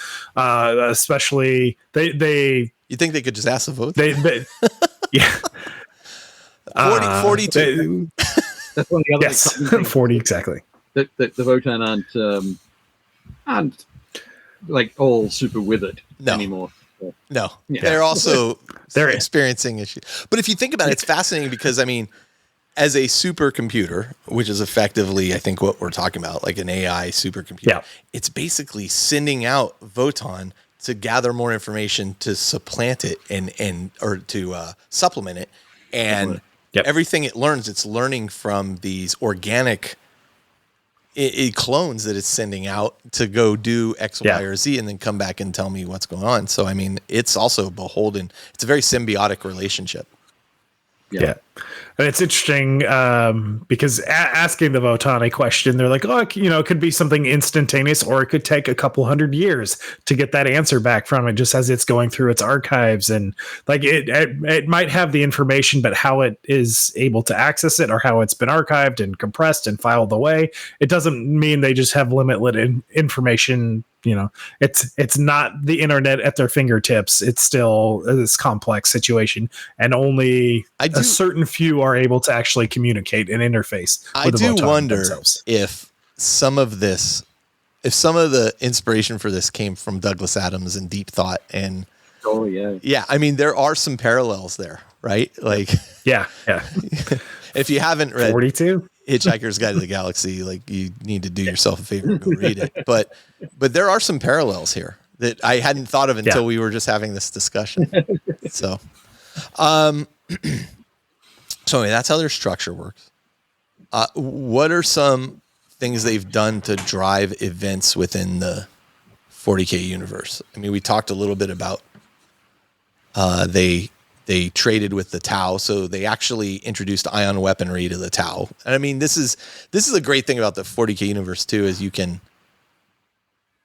kind of retcon a little bit of this. Like, you can be like, well, this is where they got it. You know, oh, I thought they were all eaten by the Tyranids. Well, that group was, but this group's over here. You know, how are the Tau able to develop these weapons so quickly? Well, maybe they bought some from these guys over here. That's right. These guys. Yeah, those guys. That's right. Yeah. They do ally with the Imperium from time to time. I talked about their perceived hatred of other Xenos. Again, and Dave, you make a good point. I mean, that's a very generalization, right? As we know, people are very different, and where you come from on this planet makes you a very different person. And what is important to you and what isn't important to you may change. I mean, I think there's still some fundamentals there, but in general, you know, what are people's priorities may change significantly based on where you are and what experience you've had. I think in regards as well to the 40k background, when you have the Imperium led by the God Emperor sitting on his throne on Terra, and there's the ecclesiarchy that is putting out the word of this is the word of the God Emperor kind of thing. Everybody has to follow this. It feels much more like there's a single driving force. Yeah. We know that there isn't, that there's multiple driving forces and everything's interpreted differently, and there's lots of infighting and greed and corruption and all that sort of thing. But the Votann and the many different Votann that live at the hearts of these strongholds, the many different strongholds that the kin have, are each are interested in the survival of their stronghold, but they don't necessarily have an overarching mission, right, beyond keeping their stronghold alive. And I actually think that leads to some of the most interesting stories within the Warhammer 40K universe. When things are very binary, I think they're boring. When you have like Aaron Dembski, Bowden, Black Legion and Talon of Horus are two of my favorite novels that he's written in all of 40K, honestly. And one of the fascinating things about that is all the areas of gray that those characters are operating in, and things aren't just, even to the Chaos guys who are just like, yeah, okay, so you worship this Course Emperor guy, and we have some feelings about that, but really I'm more interested in this, And it's that's where I think the really interesting stories lie, and that's where I think they've hit it really well with the leagues here. The other thing is they we all like, one of the interesting things about Tau is, well, how do they move around a galaxy where the Imperium can basically get across the entire galaxy, and it may take them a while to do so. Like the Tau are much slower. So how do the Leagues of Votann move around? They do use warp travel. But they use it a bit differently than the Imperium does. They do a lot of short warp jumps. Their warp technology is actually way more dependable than the Imperium's warp technology, but they don't do it in large leaps like the Imperium does. They will do a lot of short dives into the warp and out of the warp, and along the way, they will. Oh, well, we're here, let's mine this planet, or let's do this resource. So, I mean, it will take them a lot longer to get somewhere, but this is all planned out by the Votann in advance. Like, this is where you're going to go, or what have you. But even then, they don't have true psychers. They have people that are maybe psycher. It was kind of vague. Like, they're kind of psycher sensitive, but they utilize other tools to open that window for them, allowing them to do this. So like, even they don't have like a navigator that, passes through the warp. Nobody, they're not at risk like that when they're traveling the warp. It's fascinating. There's a type of clone that is like infused with the trying to remember that. Yeah, psychoactive clone skin. That's skin. Right. And this allows them to interface with their technology. So they're not psychers in the sense that they can manifest psychic powers, anything like that. They're not up to that level. They're still just a tiny. They're like a little single LED light in the great vastness of soul. And actually, one thing we should mention: just the Leagues of Votann in general are a much less visible soul compared to Eldari, humans, etc., psychers especially. So they're a diminished presence from their soul perspective. So demons and things like that aren't that interested in them. They don't have a huge warp presence at all. They don't have psychers. They do have these a certain genetic lineage of these psychoactive clones that allow them to interface with technology that allows them to utilize warp technology, but they're not psychers actively projecting psychers in a traditional sense. Yeah. Dave? Yeah. And it's really interesting how they are able to, their travel is, it's much safer, but it's also predictable, which is really hard to say about the warp, just to go on the point you were saying there. Dave? That goes back again to the Dwarven analog. Yes. Dwarves in Warhammer are basically they don't have non-magical. Yeah, they don't have wizards. They Right. have their own. Basically, just by instead of being dwarves, they dispel. Yes. Or magic doesn't work against them as well. Yeah. As it might against some. They have runes and things like that in fantasy, where here they are utilizing technology to essentially replicate that rune effect of we have a smaller magic presence, psychic presence, but then we are able to use these the genetic lineage of these particular flavor of clones in order to activate these rune devices, which allow them to, I think they even call them wards. I'm trying to remember now, but okay. So I just wanted to mention that, like that, this is how and their ships are massive, by the way. Their ships are huge. In fact, I'm reading a short story I'll talk about in a little bit involving them in one of their ships. So, okay. Anything we want to add there? Dave, did we miss anything? Probably a bunch. There's a lot in this codex. Oh, yeah. That's the thing. There's so much information in that 9th edition codex. Extracting it and summarizing the bullet points here. Summarizing is kind of stuff, but I think we've covered a lot. So. All right, so let's talk about, typically when we started these show of forces, we'd be like, okay, we're going to talk about Space Marines, and then each of us will pick our favorite Space Marine chapter and we'll talk about it. Here, I figured we'd talk a little bit about kind of what league or what's your favorite flavor here that drew you to this. And Dave, why don't you go first, since you're the actual one with this army here? When I saw the notes, it was like flavor. It was like I didn't realize it was picking the. But that's okay. It doesn't have to be. So I said the clone schemes or the clone skeins. I'm not sure how to pronounce it, but that aspect is something that I really love about the Leagues of Votann. Yeah. About just that the ancestor cause determining what's going to be best for the stronghold and how do I keep my people alive? How do I keep them surviving and thriving? Yeah. And knowing that, okay, well, we're going to need more of these, more of those. Let's put them out into the world and see if it works. It was interesting to hear you discuss that, because until you kind of put it the way you had put it, I didn't think about it that way as I read through the story. Because I mean, the fiction is fairly dense in some regards. Yeah, it is. And so hearing you put it that way, I was like, oh, of course, like that makes a ton of sense. Hey, we need X number of warriors, we need X number of builders. Yep. We need, it's almost like a hive kind of thing. We're gonna need some guys. It's the Votann. The Votann are selecting what kind of adaptations are going to be needed for whatever this project is coming up. So they're gonna like add these characteristics on top of kind of your base kin template.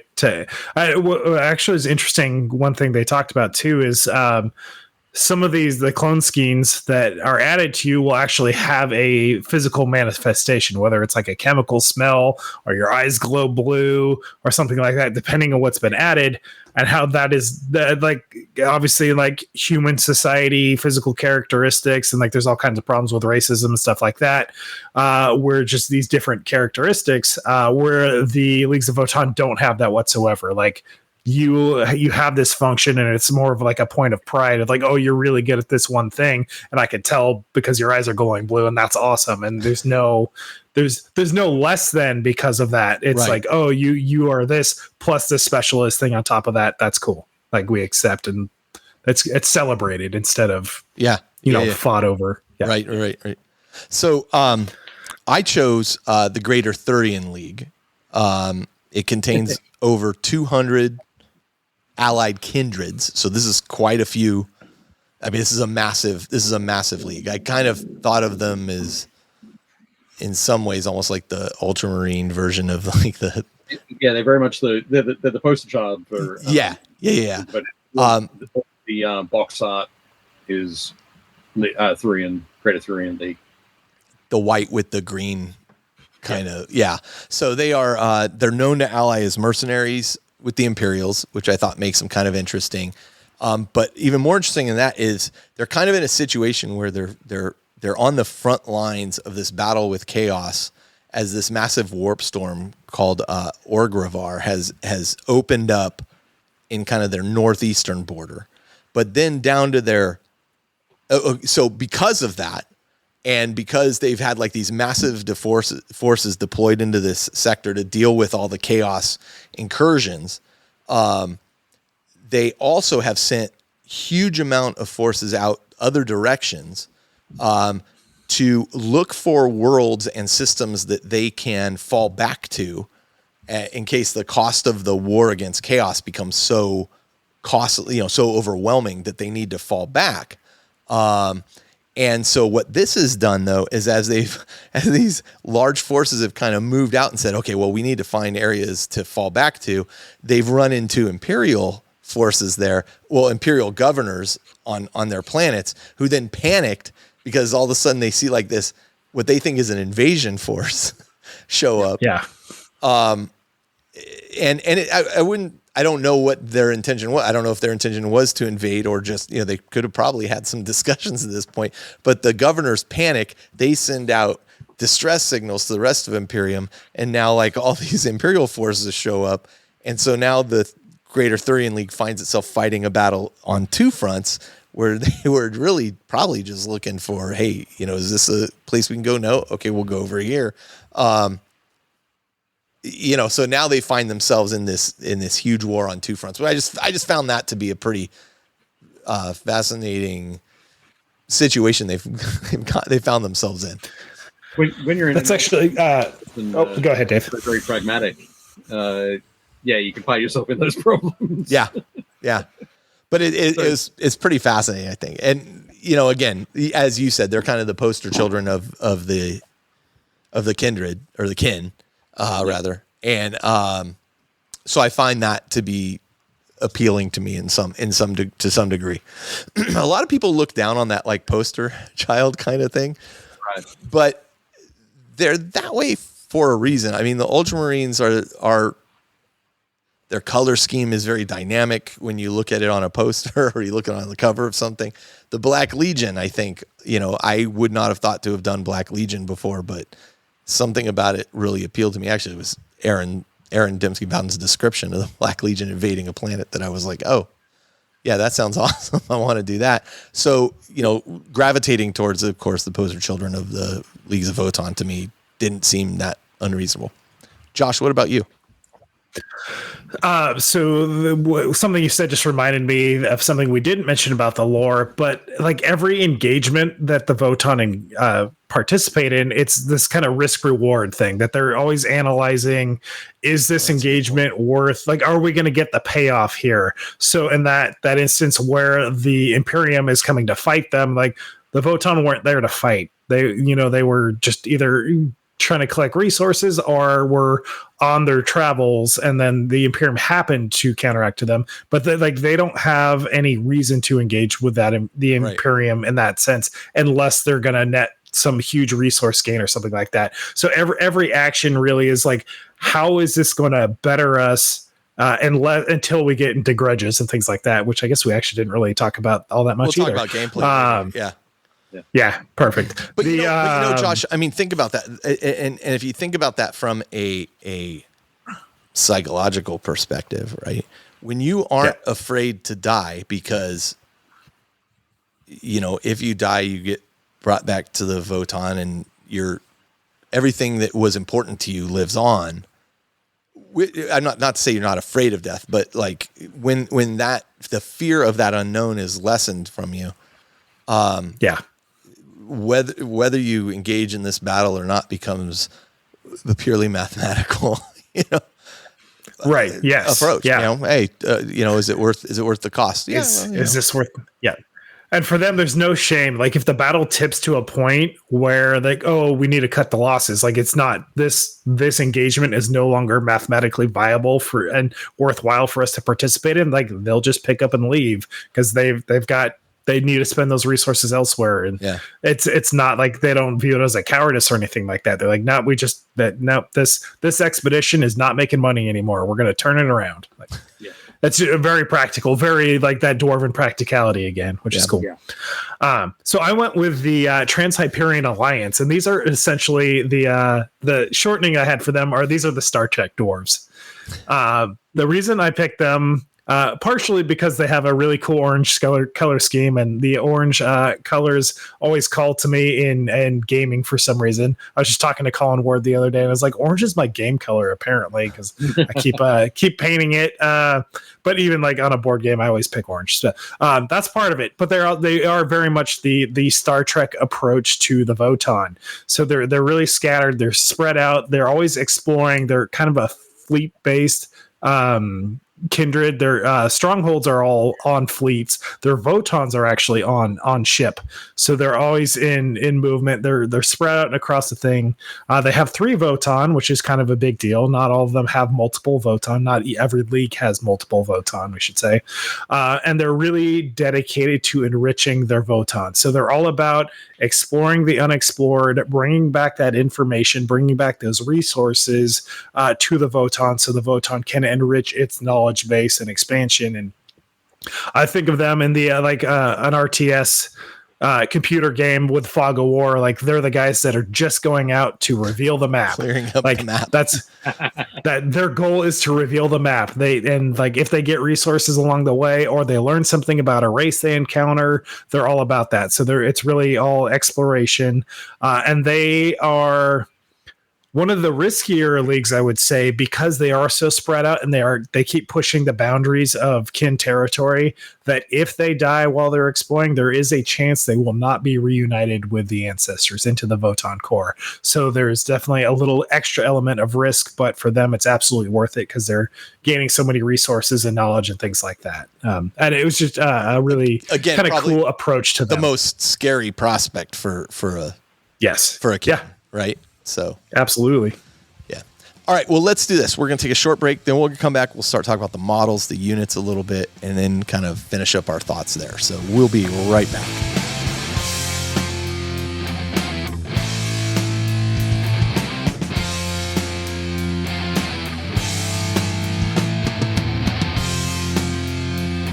All right. And we are back. We're still talking Leagues of Votann, but let's talk a little bit about the models.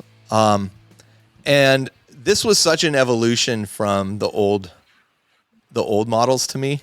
Like, it was, clearly, like, Games Workshop, the technology has improved, the skills have improved, the scale has gotten a little bit bigger. But for me, and I'm gonna go through and we picked one each that we like, because the line itself is not super large at this point. In fact, I would love to see it continue to grow. I think this could be one of those like staple armies in 40K if they continue to invest in it. I think what their codex releases, they'll have one of the most significant model lines to go with it as far as the 10th edition codexes go. So I don't know when it's going to drop in the lineup of codexes, but I have a feeling it'll be a pretty big release. I hope so. For me, my favorite model, and it's probably because it literally harkens back to dwarves in space, is the Grimnir. You know, when the Votann first came out, I was like, okay, it's some dwarves in power armor. I mean, the armor looks cool. Like, I'm into it. Okay. But how is it different than Space Marines, right? How, you got dwarves in Space Marines. I mean, how is it really different to me? Like, but when the Grimnir came out and they showed it, and the Grimnir's kind of almost looks like a priest or like the type of sorcerer type, right? Yeah. I mean, when I saw this model, it could almost fit directly into a fantasy dwarf line, but you could see how it fit into the rest of the force as well as kind of a leader unit. And it just, like, when the model came out, like, I immediately was like, I might have to buy a Space Dwarf army, because at least that one model. Well, and much like my Black Legion, like, once I visually have in my head visually a representation of like, here's what I want the Force to look like. I could picture this guy kind of in the back, kind of leading the Force forward, and it just had this great science fantasy. I hesitate to ever say science fiction with 40K, but it had like this science fantasy vibe to me that I was just like, you know, it's so cool. And the kit is cool too, in the sense that there's, I think there's a male and female version of it in the same kit, unless I'm mistaken, Dave, but I've seen pictures of a female Grimnir. I'm not sure. I haven't, I actually didn't jive with the Grimnir model. Really? Yeah. That's interesting. What was it about it that you didn't like? That it was, for all the reasons that you liked it, I didn't like it. That's interesting.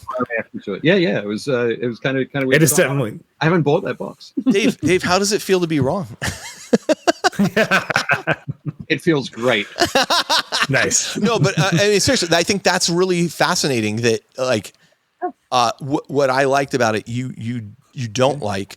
If you were going to use this unit, would you like kit bash something else together for it? I've done that. Oh, yeah, he has. Got a picture of it later. Oh, that's right. That's right. Yeah.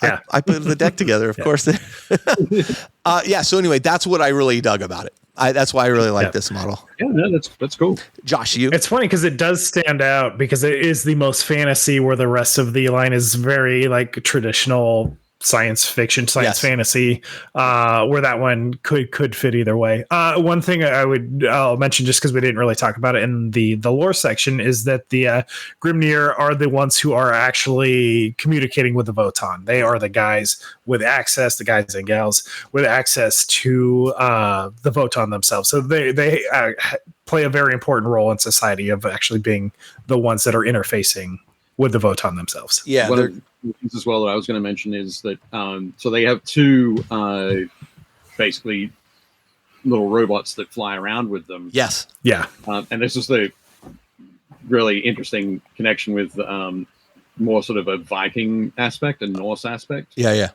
Is that those two are called your two ravens? Yeah, they're the ravens. They're called what, Dave? Corvs. Corv. How interesting.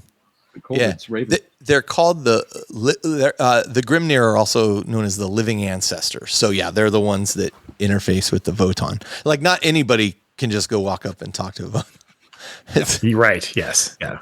There's a whole bunch of ceremony in it. Hey, I was wondering, what should I have for lunch today? You always got to have the engines. Josh, what'd you pick? I went with the Hearthkin Salvagers, and this is a Kill Team box that was released specifically. And these are kind of your standard Hearthkin with some additional. So it's an extra sprue in the box on top of your normal Hearthkin. It's kind of the perfect box of Votann infantry in my mind. They have heavy weapon guy, which is like kind of hanging back. I just love the way he's holding his like rotary cannon. There's two weapon options for that. Yeah. Really cool. There's a guy with a jump pack, which is unique. Maybe there'll be more of this model as a unit, but as of right now, as far as I know, it's just the one. But he's really cool. Just very much like a belt, like space belt miner. Like he's out in space with his little like moving around maneuverable jump jet in order to fix a ship or mine this ore that's in an inaccessible spot or something like that. The mixture of this kit has a little bit more like some more tools, some more pouches, some more like bandoliers of things like that. They just have a little bit more detail to them. And for me, the Votann in general, your default aesthetic is very much StarCraft, like Marines and Fire Bats kind of merged together. Yeah. And this box more than any other, I think, really brings that to life for me. But the aesthetic of that kind of the StarCraft aesthetic brought to life in miniature form for me was always like immediately it's like, oh, this is a cool looking range. But this box in particular, that extra detail and a little bit more personality you get from me really, really stood out. Yeah. The jump pack's an interesting introduction too. Like, I think you can look at this and kind of get a sense of, is this, is this kind of maybe where they'll go with some additional units as they come out. I think the jump pack unit is really fascinating. You might get a jump pack unit. You might get a heavy weapon unit, like that one guy just holding the gun there, like Gatling style, the kind of underslung. Yeah, I think is really cool. And hopefully there's a unit that comes out that's just a bunch of dudes lugging around heavy weapons. It is a really, really nice kit. Yeah. Dave? The vehicles. I love the vehicles. Love that moon buggy. Yes. The big puffy tires, the roll cage, the curves, the extra panels. It's very much it has that wonderful near future hard sci-fi aesthetic. Really. You know how you didn't like the Grimnir? Yeah. Oh wow. This was fascinating. This was again. This was though the thing that least appealed to me on initial blush, right? But here's the thing with me. A lot of times my first initial reaction changes over time. And so when I first saw them, I was kind of like, well, those are a choice, you know? As time went on, like they grew on me. Like I you know, initially when I saw like rhinos and land raiders, I was like, I think land raiders are really dumb looking. And now I'm like, they're like the greatest thing ever. You know? Like I just think they're cool looking now. Sometimes it takes me time to like get it. The moon buggy kind of aesthetic initially, I was kind of like, I don't know if this really works for me in a 40K kind of setting. But the more it went on and the more I learned about the Leagues of Votann and where they operate, the more I was like, oh, well, this makes sense, right? That they have like this kind of vehicle that's probably incredibly durable because it's used to dealing with these dangerous environments that, you know, and so as I kind of turned that corner, I was like, oh yeah, I kind of get it. Like I like them. Okay, I like them now. Yeah. You know, but it like you with the Grimnir, like I was like kind of put off by them. I was like, yeah, all right, you know, it's kind of weird, you know. And then as I learned more about it, I was like, okay, they're kind of cool. Yeah, neat. Yeah, they definitely. I love the Hecaton land fortress being a homage in a way to the old squat land trains. Yeah. So you still have the land fortress, but and they're a little bit of a silly looking vehicle. Like I love the Sagittarius, but the land fortress for me are a little silly. But there's such a functional, like practical approach to vehicles and warfare. Yeah, like I used to think they were silly too. Now they've grown on me. I think they're cool. They're also silly. Speaking of the land train thing, one of my favorite things about the Hecaton land fortress is at the back it has a hitch location. Oh, nice. Yeah. There's nothing else in the range that hitches into it. So that's got to be coming. Oh, I wonder, do the Necromunda, like the Cargo 8 Ridge Haulers, is it the same connection? No, I don't think it is. Did they do it? That would have been cool. Oh, missed opportunity. That would have been awesome. But I'm hoping that that one of the things in the Codex drop is something that connects to that. I don't know what it does, whether it carries more guys, whether it's any aircraft platform. It could be all sorts. Yeah. Neat, yeah. But yeah, again, harkening back to that land train from the Epic Space Marine. So let's go reverse order then, since we were just talking about the Hecaton Land Fortress. Dave, why don't you talk about units in the Codex that appeal to you, that you would basically always field if given a choice? Right. So for me, I love to start with the Hecaton Land Fortress, mainly because I love looking at the model on the table. It's super durable. It's dependable. You can pack some incredible firepower on there. How big is that in person? Just I haven't actually seen one physically myself. Yeah, it's about it's like a taller Land Raider, half a loaf of bread. Yeah. It's taller than a Land Raider. It's probably not as wide as a Land Raider. Okay. And maybe just about as long. Okay. A little bit under. Yeah. Okay. You know, it's interesting that you say it because I mean I don't know what it costs points wise, but I imagine it's not cheap.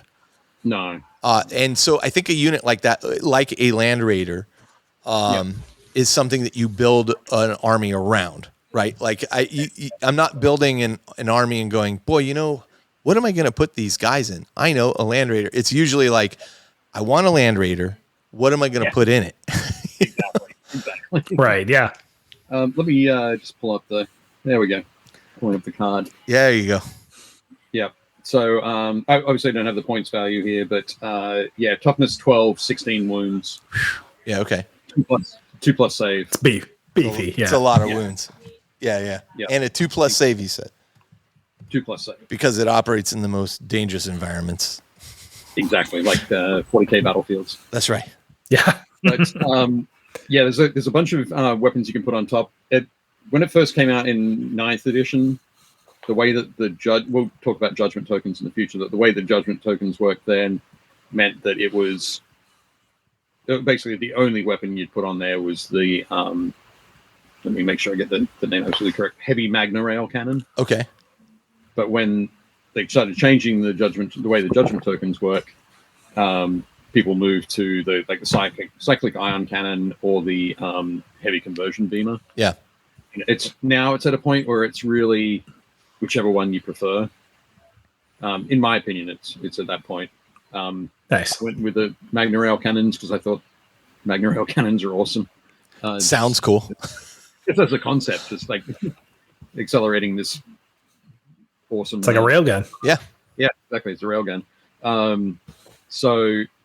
that particular one it's one shot, it's 4+ to hit, but it's strength 18, -4 AP, D6 +6 damage. Holy smokes. Okay. Well, that's a big hit. But an interesting point you mentioned there is 4+ to hit, because when you pair that with grudges, and that's where it's no longer just 4+ to hit, like it gets even better. So yeah, that's the fascinating thing.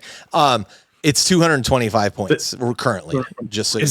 So that's does that have the heavy word on that weapon too? It does have heavy. So if you're stationary, so if you hold still, it's a 3-up, and then a grudge token is 2-up. Woo! Yep. Buddy. And it's devastating wounds as well. Oh, of course. Yeah. That's a lot. Yeah. So it's okay. I like it. That's a good gun. Yeah, for sure. So yeah, I also said that I like the Einherjar Hearthguard, who are the essentially mini Terminators. They've got the super durable. They're like the old exo armor. Yeah. Guys, squats from back in the day, except the armor plating just looks so much better. It looks fantastic. How do you find that to paint with these guys? Like, is it very Space Marine type painting, or is it? Well, that's a funny thing. Like when I was painting going through and painting my army, I was like, okay, I've got like a jade colored undersuit. Yeah. And like armor plates. The Hearthguard are all armor plates. Yeah. So very little that isn't an armor plate. So I was like, okay, well, and then from my opinion, the ones that they've painted for the studio armies look a bit boring because they've just gone, okay, our armor plates are this color, so the TIE model is that one color. Right. Mine, I had to go, okay, well, I decided that as you move further down the model, the plates go from white to gray. Yeah. They're still in there. They still have that white sort of big, solid, chunky look at the top, but it fades down to that gray in their lower armor plates. So painting them is actually pretty easy. You just got to decide what your armor plate is and how you're going to tackle that problem. Yeah. Or, in my opinion, a problem. How you're going to overcome it. But so that's what I've done for mine. But they're also super dependable firepower wise, because they've got, not only they have their either the plasma gun or the Volkite disintegrators, they also have a grenade launcher over the top, so they put out a lot of firepower. If you go with the plasma, you can start shooting down a lot of Marines or sort of equivalent sort of stuff, and the grenade launcher on top can really handle Eldar or Imperial Guard, that kind of thing. Nice, So, nice.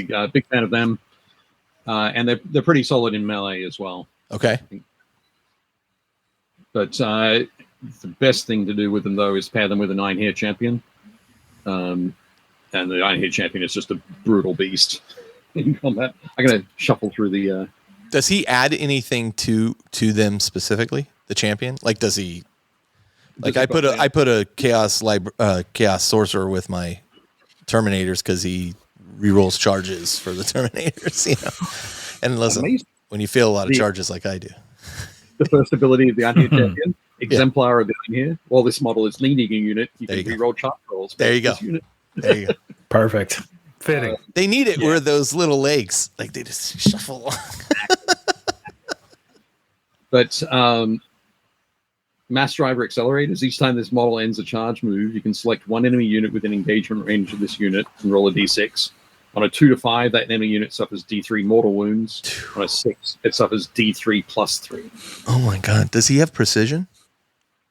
He does not. No, that's an ability that he has. Yeah. Okay. So, but then his weapons, like if you give him the hammer, it's strength 12, d6 plus 1 damage. So he can go into vehicles. That is no joke. He might be able to deal with one of those Forge Fiends. Yeah. Oh, easily. Yeah. He'll take a Forge Fiend down, no problem. Yeah. So he's a super solid. That is awesome. That is awesome. Leader for that unit. Yeah. Josh, what did you pick? Yeah, I went with the Brock here Iron Master is the first and foremost there, and this is kind of a Tech Marine and Apothecary hybrid model, which is cool. So they can repair models, bring guys back to life. It is a cool looking model, but he also gives the Thunderkin +1 to hit. And this, I think, works both in melee and range. And the Thunderkin, which is my second choice here, just because they pair so well there, have some really, really cool weapons. They have some conversion beamers. They have some like kind of Gatling type weapons. They have graviton blast cannons, and these are decent things for their kind of higher AP, multi damage.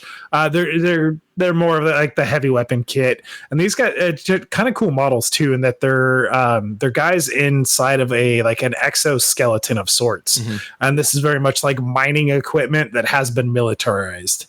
And I think that's a cool approach to it, not only from the model wise, but it makes them tougher. They have I think more wounds. I think they're 3 wounds a pop, 3 up save, toughness 6. So yeah, they're pretty durable. And just have a cool weapon platform that not is easier to hit with, and gets healed by having the Iron Master in tow with them. So that was just kind of a cool little combo unit that stood out to me. And then going in the completely opposite direction of that, I really like the Hurricane Pioneers. So these are kind of the skimmer bikes. Yeah. And the cool thing about them is, they're fast, they're scouting, and then they have this kind of built-in redeploy ability where they can actually pick up off the board and then come in alternate table edges. They go into strategic reserves, but they are so fast. So even if you're pulling on, they're coming in, turn 2 or 3 after you've picked them up. They're coming in off a flank, but they're quick, so they can still get where they need to go, put good pressure where they need to be, and again, good weapon platform, decent durability, being kind of a light vehicle.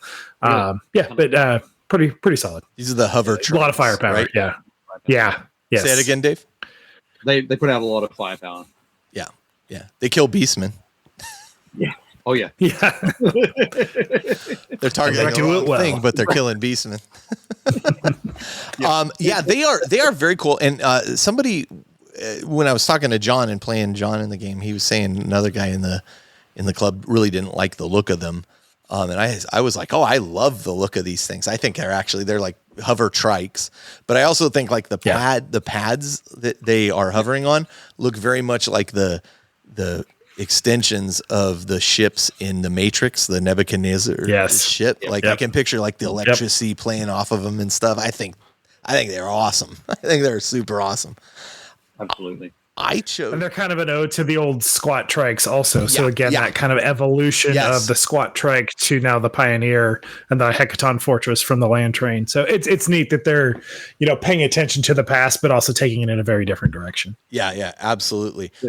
I've seen some great conversions as well of turning them from hover into a wheeled. Oh, really? Oh, yeah. Yeah. I think I'd rather have them as the hover thing. I mean, I don't care how cool the wheeled thing is, but the hover thing is just so cool for them. I chose the Chthonian Berserks, and they're not berserkers, they're berserks. Okay, so I'm not a huge fan of the models. I think the models are okay. I don't like the way the studio painted their version of them, especially the weapons. I don't like the way they did the weapons at all. Okay. But the lore for them is really interesting. You cannot deny these guys in freaking close combat, though, dude. They are so in close combat they have a couple choices. They can take concussion mauls or heavy plasma axes, and the heavy plasma axe gives them kind of like Demon Princes. They get either a strike or a sweep, so they can do more attacks or fewer attacks at a higher AP and a higher strength. And then they get access to a twin concussion gauntlet. But I think where the real kicker here is honestly that concussion maul or the plasma axe. The concussion maul is AP -2. It's strength 9, and it does a flat 3 damage on a hit. And so they're hitting on 4-ups. But again, and we'll talk about grudgements, as Dave calls them in a little bit. I mean, the minute you put a judgment on one of these guys, you're hitting it +1. And that's an interesting wording of that rule too. It's not you hit one, you're hitting one better on anything. So something that's requiring you now to hit on a 6, you're hitting on 5s. If you're required to hit on 4s, now these guys are hitting on 3s with these things. So, I mean, while the axe is great and all, it's going to do a flat 2 damage at a -2 AP versus, 3 damage at a -2 AP with a strength of 9. And that strength is so fantastic on these units. I mean, I'm telling you, they wiped out my obliterators, and my obliterators are rocking around with 5 wounds, 7 toughness. And those hammers just made mincemeat out of them in one round. I was like, oh, he's like, well, this should do good. I go, yeah, I think it's going to do pretty good. That's what they do. And it did. It did. It worked. So I had real respect for them. Now, they're a bit of a glass hammer. They do have feel no pain, which is nice.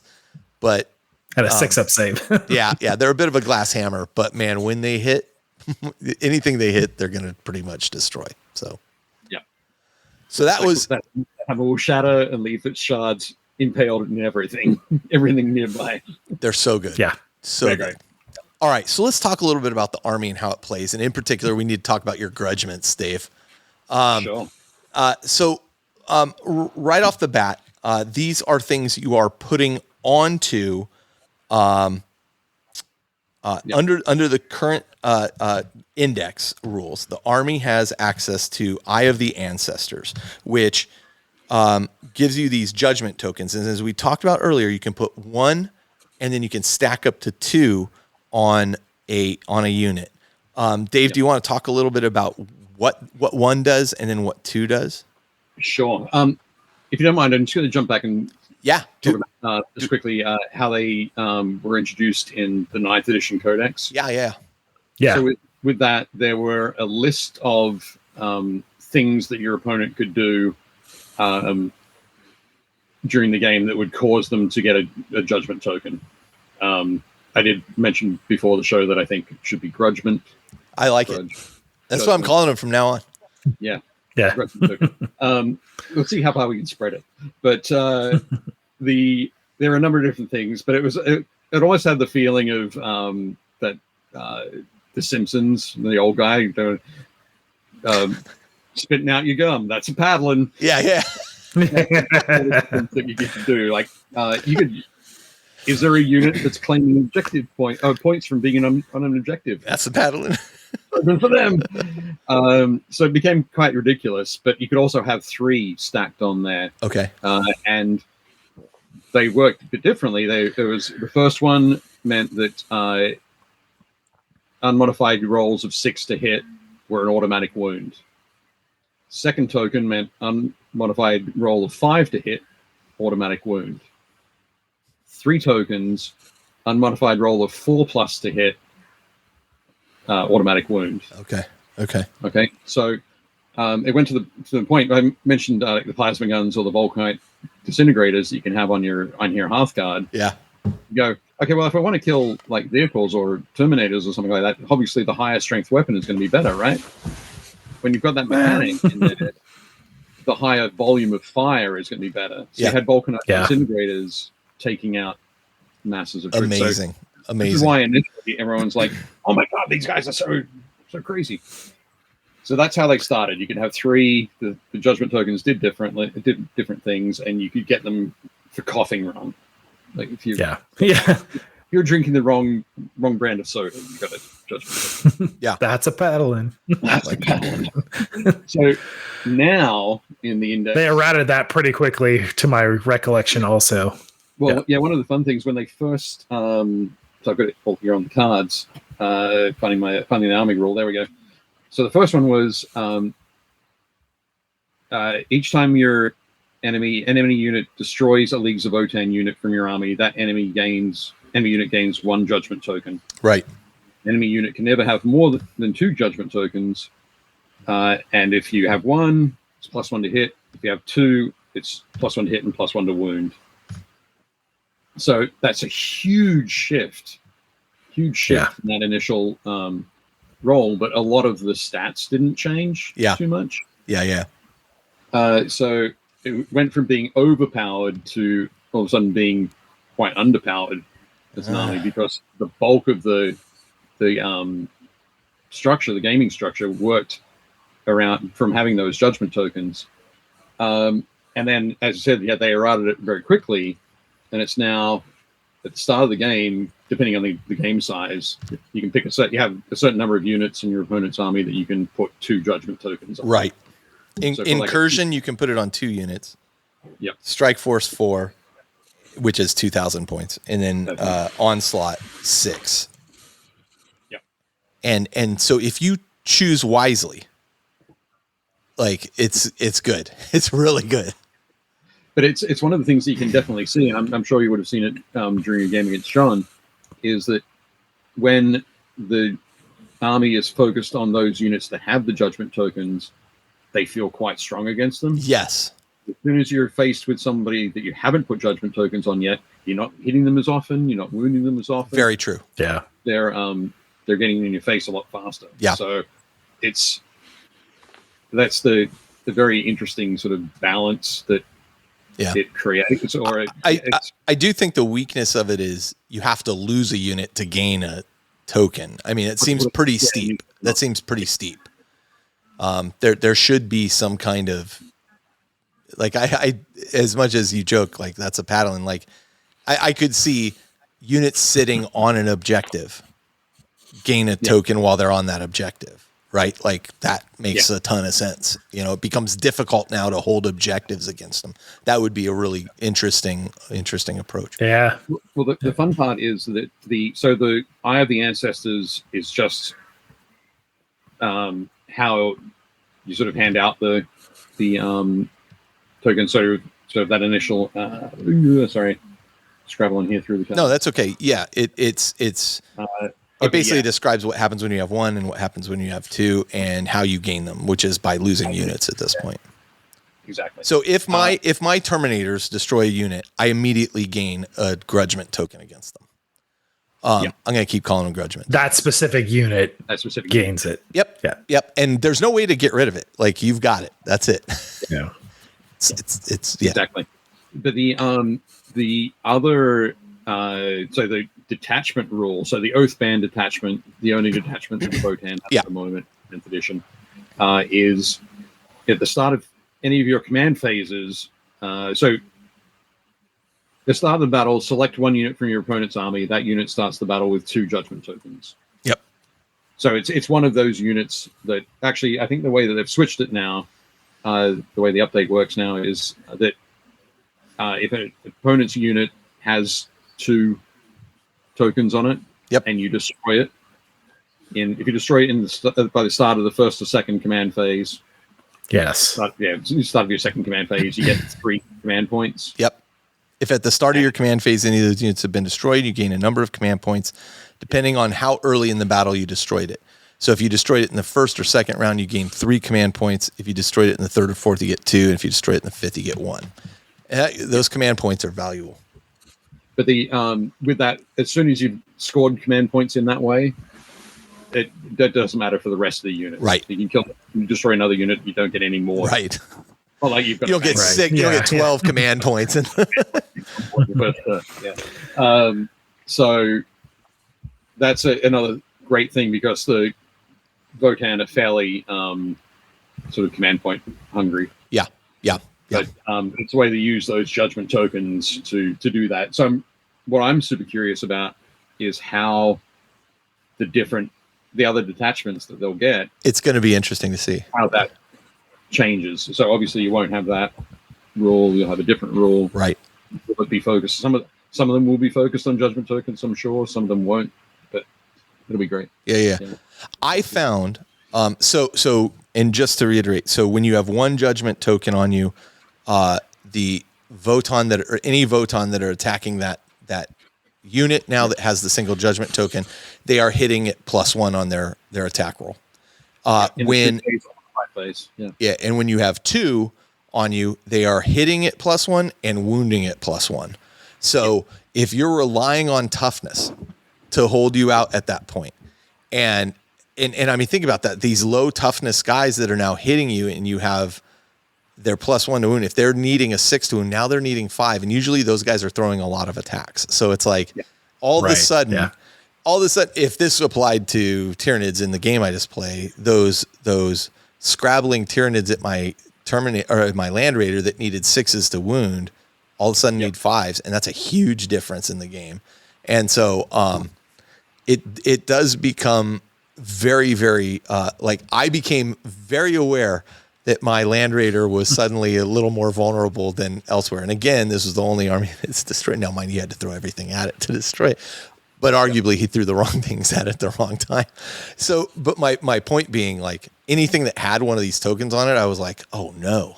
Like, and as a player, you think, oh no, it's like your opponent's probably in a good spot. So, yeah, exactly. And the best games are when you're going, oh no, and your opponent's going, oh no.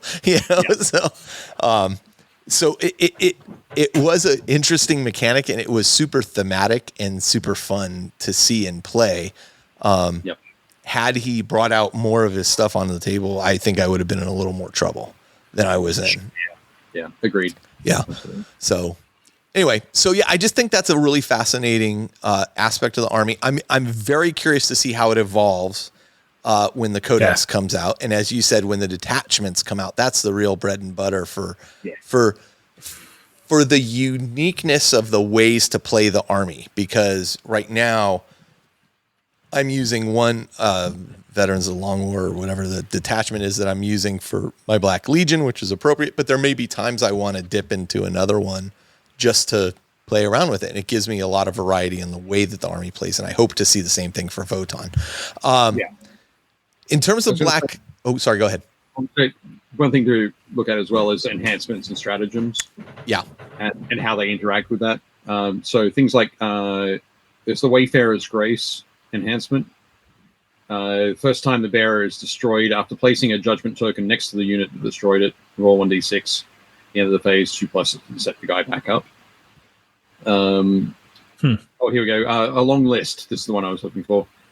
Each time a bearer's unit destroys an enemy unit, if that enemy unit has one or more judgment tokens, you can select one other enemy unit that is visible to the bearer. That unit gains 1 judgment token. Oh, so you transfer one of the judgment tokens. That's pretty nice. It's like, okay. Guilty by association. We got you. Who's next on the list? I hate you all.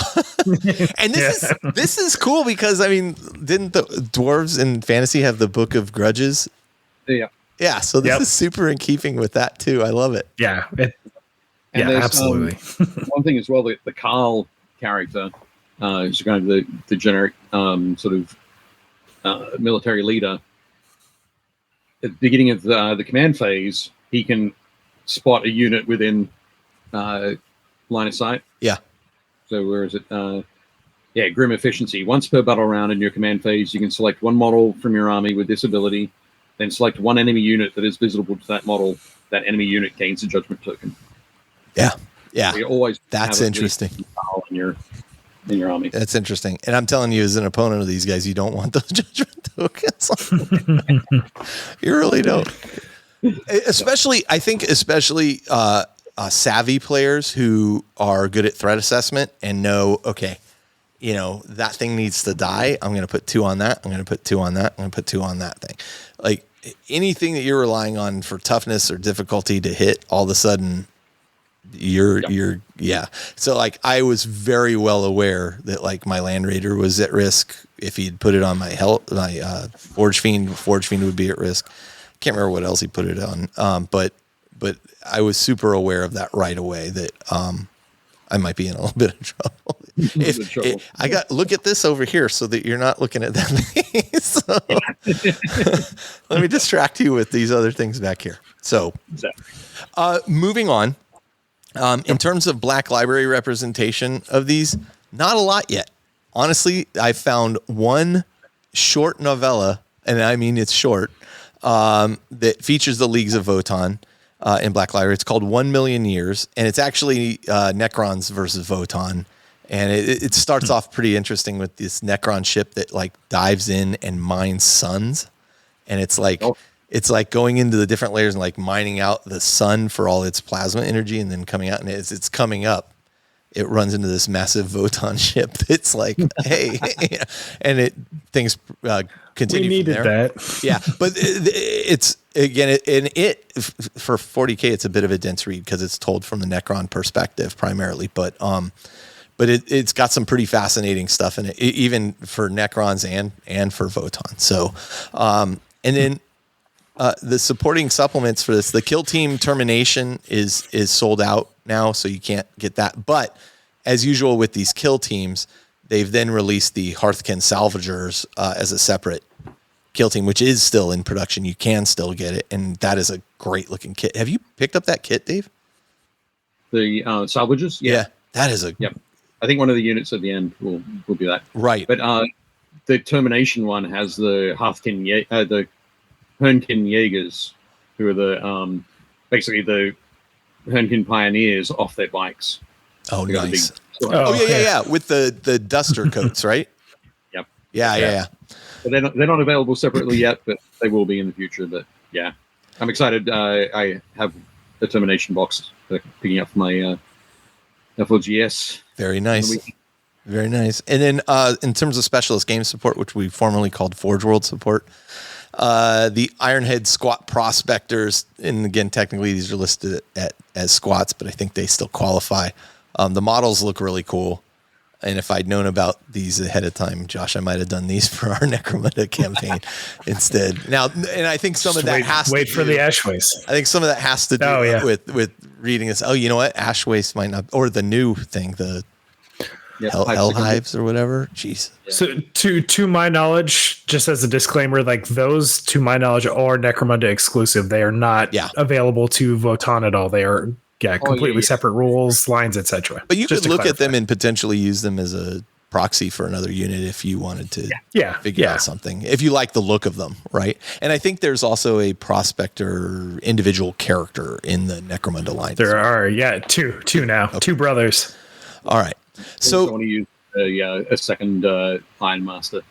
Oh, nice. Yeah. It would look uniquely different, right? So so in kind of summary, what is it about the army that makes it fun and makes it unique? And I'll throw my points out, and I think Josh should throw his. And Dave, I think you should have the final word on this because you actually play them. I think it's a unique looking army, and it has some great lore. Like the lore on this army is way deeper. I'm always impressed with. Let me back up. While I may not be always impressed with the way the lore is written. And that can vary vastly from codex to codex. This is one of the things I loved about the old Forge World books, and Alan's writing in particular. I thought it was really gritty and grim. Sometimes I feel like the codexes are written kind of comic booky a little bit comparatively. I will say, and I said it earlier, like the lore here is it's a bit of what was the term I used for the reading of it? It's dense. It's dense reading. It's written pretty well. I mean, in that regard. And the lore, like the underpinnings of the lore, the actual core of it, no pun intended, is fascinating. Like it's a fascinating look into a part of Warhammer 40K that we haven't seen really before, and I'm all for it. Like I'm in for it. I think it's suitably grimdark. I think it is fascinating, and I think it has tons of opportunity. I'd love to see Black Library delve into these guys a bit, because I would be reading some of that too. And then looking at your notes, and based on my one experience in playing them, I agree with what you guys have said there. So I'll leave the kind of commentary there on how the thing actually plays to the others. Josh, why don't we go to you? Yeah. So I think one of the cool things that makes this army unique is they're just high toughness across the board.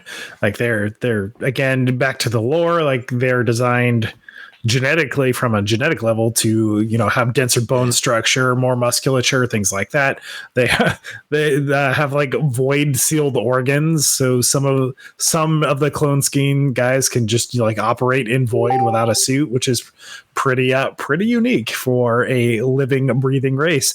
High toughness, cool weapons. The technology that they put into their weapon development is especially interesting. And then there's just potential for lots of bodies and high volume of fire with that. Like if you want to make an infantry heavy list, I think you can absolutely do that with this army, and it's pretty viable as long as you can get up to that kind of short to mid-range engagement. Yeah. Even the vehicles, though, as we talked with the Pioneers and the Land Fortress, they obviously can deliver and they're fast, but they are huge weapon platforms in and of themselves. So just potential for lots of guns and lots of bodies, and they look cool. Which, as you mentioned, they're a pretty unique faction, which is neat. Yeah. I agree with all that too. Dave, you get the final say on this. It's your army, man. Well, I got basically very similar things to Josh there. The strength is in its volume of potentially dangerous firepower, and its weakness is that it's short range. It's 18-inch range. You're fighting best when you're between 12 and 18 inches away from your opponent, and your opponent's going to realize that very quickly and closer than 12 inches, which is where you're not so good. So the general thought, even though you've got that high toughness and the void armor, don't push yourself too far forward. You've got to. That's that very, very careful sort of cat and mouse game that you've got to play, which for me is an exciting game to play, because it's like, oh, am I going to make a mistake here? I'll do it anyway. Yep. These guys are bound a glorious last stand. Yeah. All those sort of things that you've got to go through, the decisions you've got to make along the way. Yeah.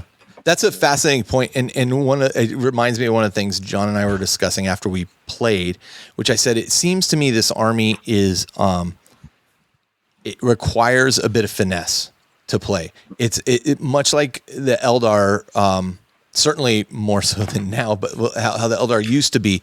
It used to be you had to have the right unit in the right place at the right time to do what you needed to do. I think this army has more finesse than, say, my Black Legion Chaos Space Marine army, which is the fighty things do the fighty stuff, and then you shoot with the shooty things back here, and you're constantly rolling your for your dark oaths or whatever it's called, dark packs. Yeah, which I love, and I just I'll do it. I'll do it all day. 6 up. Yeah, probably. On 2 dice most times. I cause a few wounds in there, but I mean mine is I think it requires probably a little less mind energy than these to play, and so I think it makes for a fascinating take on an army. Yeah, very definitely. And last but not least, I'd really like to take a look, Dave, at your army that you have painted, because you're the first person I knew who had one painted in full, and just listen, you were talking about. I saw earlier you were saying how your painting skills plateaued at a certain point, and you're okay. I'm like, yeah. Right. Your plateau is way up here, and mine is down here. I'm struggling to reach your plateau at the moment, but let's take a look real quick at what you have produced here. And so, for those who are listening on audio, there's a great visual representation here. And Dave, I hope you don't mind. I'll share all these pictures in our Facebook group as well. No, that's good. Yep. Yeah, but just some fantastic looking and. Your color scheme here. Why did you go with this choice? So initially, I saw the Great Arthurian League scheme. Yep. And I thought, oh yeah, great, white armor, green fatigues. That's awesome. I sort of saw it somewhere, and then I didn't see it again. And so in my mind, it was white armor, and it was more of a impactful green kind of thing. When you go and look at it now, it's like, oh, actually, that's like an off-white. A greenish off-white for the armor and a very desaturated green for the fatigue. But I was walking around my neighborhood one night and I saw a car. I can't remember what type of car now, but basically it was a two-tone. The roof of it was white, and then the lower part was like a jade. Must have been a Toyota. They keep doing that. One of those sort of mini SUVs. Yeah. But yeah, I just love that jade and white combination. So I just leant hard into that for the. Yeah. It looks fantastic. Yeah. This is the salvagers right This there. is the kill team unit right here. Yeah. This looks fantastic. Yeah. It's a beautiful choice. God. Yeah, it's super cool. That unit's really, really nice. I love those too. Yeah. But the here we go. So in this photo here, we've got a conversion of the on the left is a conversion of the Carl. They used to have a high Carl. Yeah. I'm sure you heard that joke a lot. Hi, Carl. Well, every time I hear you with your accent in particular, at first when you said, "Oh, this is the call unit," and I'm like, "Did he just say this is my unit?" I'm like, It's Carl's unit. So yeah, it's my high Carl on the left. On the right is my conversion for the Grimnir. Yeah. So this is the code right model from the Caradron Overlords from Age of Sigmar. Oh, neat. How funny that you leaned into an Age of Sigmar model, a fantasy dwarf to bring a science fiction dwarf, but him holding the tablet, the computer tablet looks really cool. Super fitting. Yeah. But that's so funny that you had to go to a fantasy to get because it was too fantasy. Yeah. So the corvs that he's got. Sorry, just go back to him. Yep, I'm there. Yep. So he has on the code right has two sort of speakers that come up over his shoulder. Right. And I cut those off and use those as the sort of central body for the core conversions. That's and then super those smart. shoulders that it's got are cut from Space Marine backpacks. Oh, So man, you are a conversion maniac. This is incredible. Oh yeah. So great. yeah, in the game he adds one toughness to the unit that he's with. Yeah. So it takes them from toughness 5 to toughness 6. It's like, Oh yeah. oh, I'm going for that, please. That is pretty nice. That's pretty good. That is pretty nice. And So, these are the definite StarCraft influenced looking models. Yep. The Einherjar Hearthguard. Yeah, definitely. And I did that Beautiful. the shoulder, the plates at the front of the shoulder, putting the jade green on there. They're beautiful. Yeah, So this is where you were talking about they were all one color, right? But It could be, in one color, and like painting models white. It's like, I don't want them to look like stormtroopers. exactly. These are stunning, and just stunning. I like that the mix in gray you had on those guys too, just to break up that on the all the legs. white. Yeah. And we just saw him. So yeah, it's And here it is. These I think the hover bikes look great. The Pioneers. Those are cool. yeah, I love them. I love the fact that they've got those cool jackets for line dust. Yeah. For like aviator jackets, but also the fact that you're piloting this trike, but then you have this giant gun, this huge pistol at the same time. So you're doing a little drive by while piloting. Well, that was the interesting thing in our game. John kept saying, he would shoot and he'd go, well, and these guys have pistols. I go, well, you're in range. I go, shoot your pistol. He goes, well, yeah, but the chances I go, dude, a wound's a wound. I go, throw all your dice you can at something. I don't care if you're throwing a pistol at a Land Raider. Give it a shot. What else are you doing with it? Well, if you're close enough to shoot a Land Raider with a pistol from these guys, you're too close. Wait. But no, I love it. Oh, here it is. Here we go. So you got a couple angles on this guy here. The back end of my Hecaton. There's the side of my head. Yeah. Yeah. This is the Hecaton land fortress. I saw the hint. Yeah. Yeah. And that's the heavy Magna Rail cannon on top. Oh, it's so cool looking. Again, something I didn't initially care for, but now I'm all in on, Yeah. I noticed that I do that a lot with 40K models. It's something will come out. Look, the corn lawnmower thing is still one that I will rail against till I'm done. That one still hasn't grown. That one's never going to grow on me. But this is awesome. But no, I love it. I've got 2 of those now, and nice. I got heavy Magna Rail cannons on both of them. Yeah, it might not be conventional wisdom, but it's my wisdom. When I hit, they will hit hard. Oh, these look fantastic. Yeah, Sagittars are great. Sagittars. Yep. And these are personnel carriers, right? Yeah, you can fit 5 models in each. That's right. He had berserks in these. Yeah, most people put berserkers in. One of the things you can do is you can take a Hearthkin warrior squad and split them into 2 units and put 1 in each Sagittar. You've got to have 2 available to put them in. Nice. So, and then they operate as individual units for the rest of the game. God, so they're really cool looking too. Yeah, kind of like Razorbacks. And then there's some more. Overall stunning looking army. I mean, just some similar pictures, but there's your berserks. Yeah. Oh my goodness! Look at those 2 power fists. They're so cool.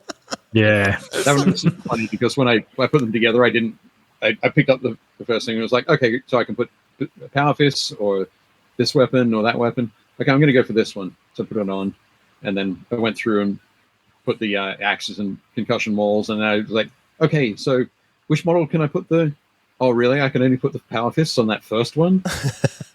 Okay, let me do some conversion work. Yeah. So, God, that looks cool. The lady that's usually firing the mole mortar, we gave her the power fists. Nice. I like double power fist. Dude, the exosuits are so cool on these guys. Yeah. Yeah. Yeah. So I've got the conversion demons there. Yeah. Those. I saw something in the Leagues of Votann Facebook group the other day where it was like, oh, I hadn't thought about how that weapon works with that. What do you call it? Stratagem. I think it's the graviton gun. It's D6 shots. If you fire it with ancestral sentence is the stratagem. Okay. If your opponent has judgment tokens on them, every unmodified 6 that you roll to hit, it's sustained hits 2. Yep. So from a unit of 3, you could potentially get like something, just a ridiculous number of shots. Yeah. And just to correct you, Dave, it's grudgment tokens. Grudgment tokens. Yeah, if your opponent has grudgment tokens on them. My bad. But yeah, it's some fierce stuff. There we go. These are just amazing looking. I mean, the models themselves are just fantastic. And that's the other thing. The Graviton Blast Cannon is anti-vehicle 2+. So if you're taking that and you're firing, you get the sustained hits. There's a lot of it's crazy. Yeah. Wow. So yeah, they can put out a lot of great stuff. But yeah, just good stuff. Awesome. The more Hearthguard there. That's my first unit. There's my Iron Master. Yeah, so good. His Cogs and Ironkin assistant. They're so unique. Like they're just such a unique army. And that's, you know what? I mean, again, I go back to that whole discussion I had with the design team, and they were like, well, if we could find a unique way for them to play, and I think they've nailed it. I think they've really nailed it. Absolutely. Yep. So that's the Einhair champion on the left, and the Carl. And me. Yep. Carl. With even less hair. So gotta grow your beard out. That's the champion you were talking about. That's the nasty one. God. And he, you know what? He looks like it. He looks like it too. He looks like a beast. Oh my goodness. That's absolutely fantastic. And I'm, as I said beforehand, I'm now finally getting to work on my Ancestors' Wrath. Putting it up to nice the screen. So this is this was a commemorative series Einhair champion. Nice. So she's in a great pose. She's got her shield resting on the ground, and that's so good. That's so good. It's so good. Yeah. Well, all right. Let's do this. Let's take a short break. We'll just come back and then we'll close the show out.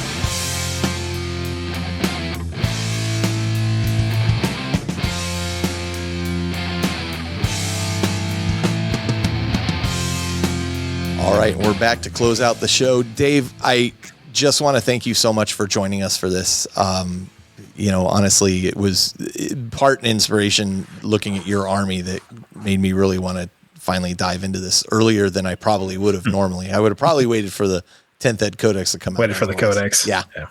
But it was great. I'll send you some photos of the new models that I had to my army. Oh, man, I can't wait. Yeah. It's going to be good stuff. Dave, again, Build, Paint, Play. You guys broadcast when you're on. You're currently off season. Tuesdays. That's right. Yep. Tuesdays we do a live stream. Tuesdays we're on live streaming on YouTube. Tuesdays 7 p.m. till 9 p.m. Eastern. However that works out for everybody. We'll be back probably mid-July for season 5. But we've got, as I said, we've got 4 seasons. I would suggest not starting at the first one. That's why I always tell people you don't want to listen to episodes 1 through 30 of the independent character. Around the second season, but you can go back afterwards and laugh at everything. It takes a while to find your voice and hit your stride, Yeah. Yeah. I was going to say it takes a while for all the technical difficulties that to be too. worked out. Especially live streaming. It's amazing the stuff we're doing today that we weren't doing 14 years ago when I started this. It's incredible. So it used to be very difficult to record somebody remotely. Now it's just a push of a button. It's super easy. So yeah. But Dave, thank you so much for joining us. And again, we will have you on. I'll provide a link in the show notes to the Art of books. And although the Kickstarter is over now for the next wave of them, you can still pick a lot of these up at various stores and such, and online distributors as well. So they are fantastic. They're fantastic. Super inspirational stuff. So looking forward to them. Yeah. Anything else you want to throw out there that I missed, Dave? Anything you got to plug? No, I think that's probably it. I'm really terrible doing the plugs at the end of the show. That's all right. We got Adepticon coming up. I want to talk to you offline about that a little bit too. Yeah, it's going to be super exciting. Very excited about that. Jake and I are going to be at San Diego Comic-Con at the end of July, doing some painting classes and that kind of thing. So if anybody happens to be at San Diego Comic-Con, come and check us out. Nice. And I'll be at Nova Open. I'll be there too. You guys Nova Open? Yeah, I'll be there for Table War Charities, helping support the autism education piece there. But I will have time to play games and that kind of stuff. So I will not be there this year, but hopefully in future. That's right. You will be at Adepticon this year, Milwaukee. Be aware. The hotel block is going to open soon on that one in a couple weeks. So take a look at June 26th. Mark your calendars. June 26th. 1 p.m. Central Time. Yeah. Yes. Probably. You look, double check me there, but you want to be on top of that. So we've started making our plans over here. And fingers crossed it's a breeze compared to every year it's ever been in the past, because there's so many more options right there. Hopefully. Yeah, hopefully. So I think it's part of the block. There are 3 hotels rather than 1 hotel or 2 hotels. Yeah. 3 hotels, and there's something like 1,100 rooms. Yeah, it's going to be good stuff. It's going to be good stuff. Leave us reviews on iTunes if you would. We read them out when we get them, and we love to see them. Doesn't matter what country you're in. It's really funny when I suddenly see one from like, hey, this review from North Korea. I mean, that might be a bit of an exaggeration, but you never know. And as you know, we have a Facebook group, which is super supportive of people and their hobby and where they are, and they can ask questions. We have a Patreon. We have a Discord. You can find all that information at theindependentcharacters.com. But until next time, this is Carl. This is Josh. And this is Dave. We're coming to you from the Astronomicon and elsewhere, where great things come in small packages. And where the ancestors are watching. And where grudgement tokens are handed out like candy. Yeah. Thank you so much for joining us again, Dave. And we will see you in episode 240. Bye.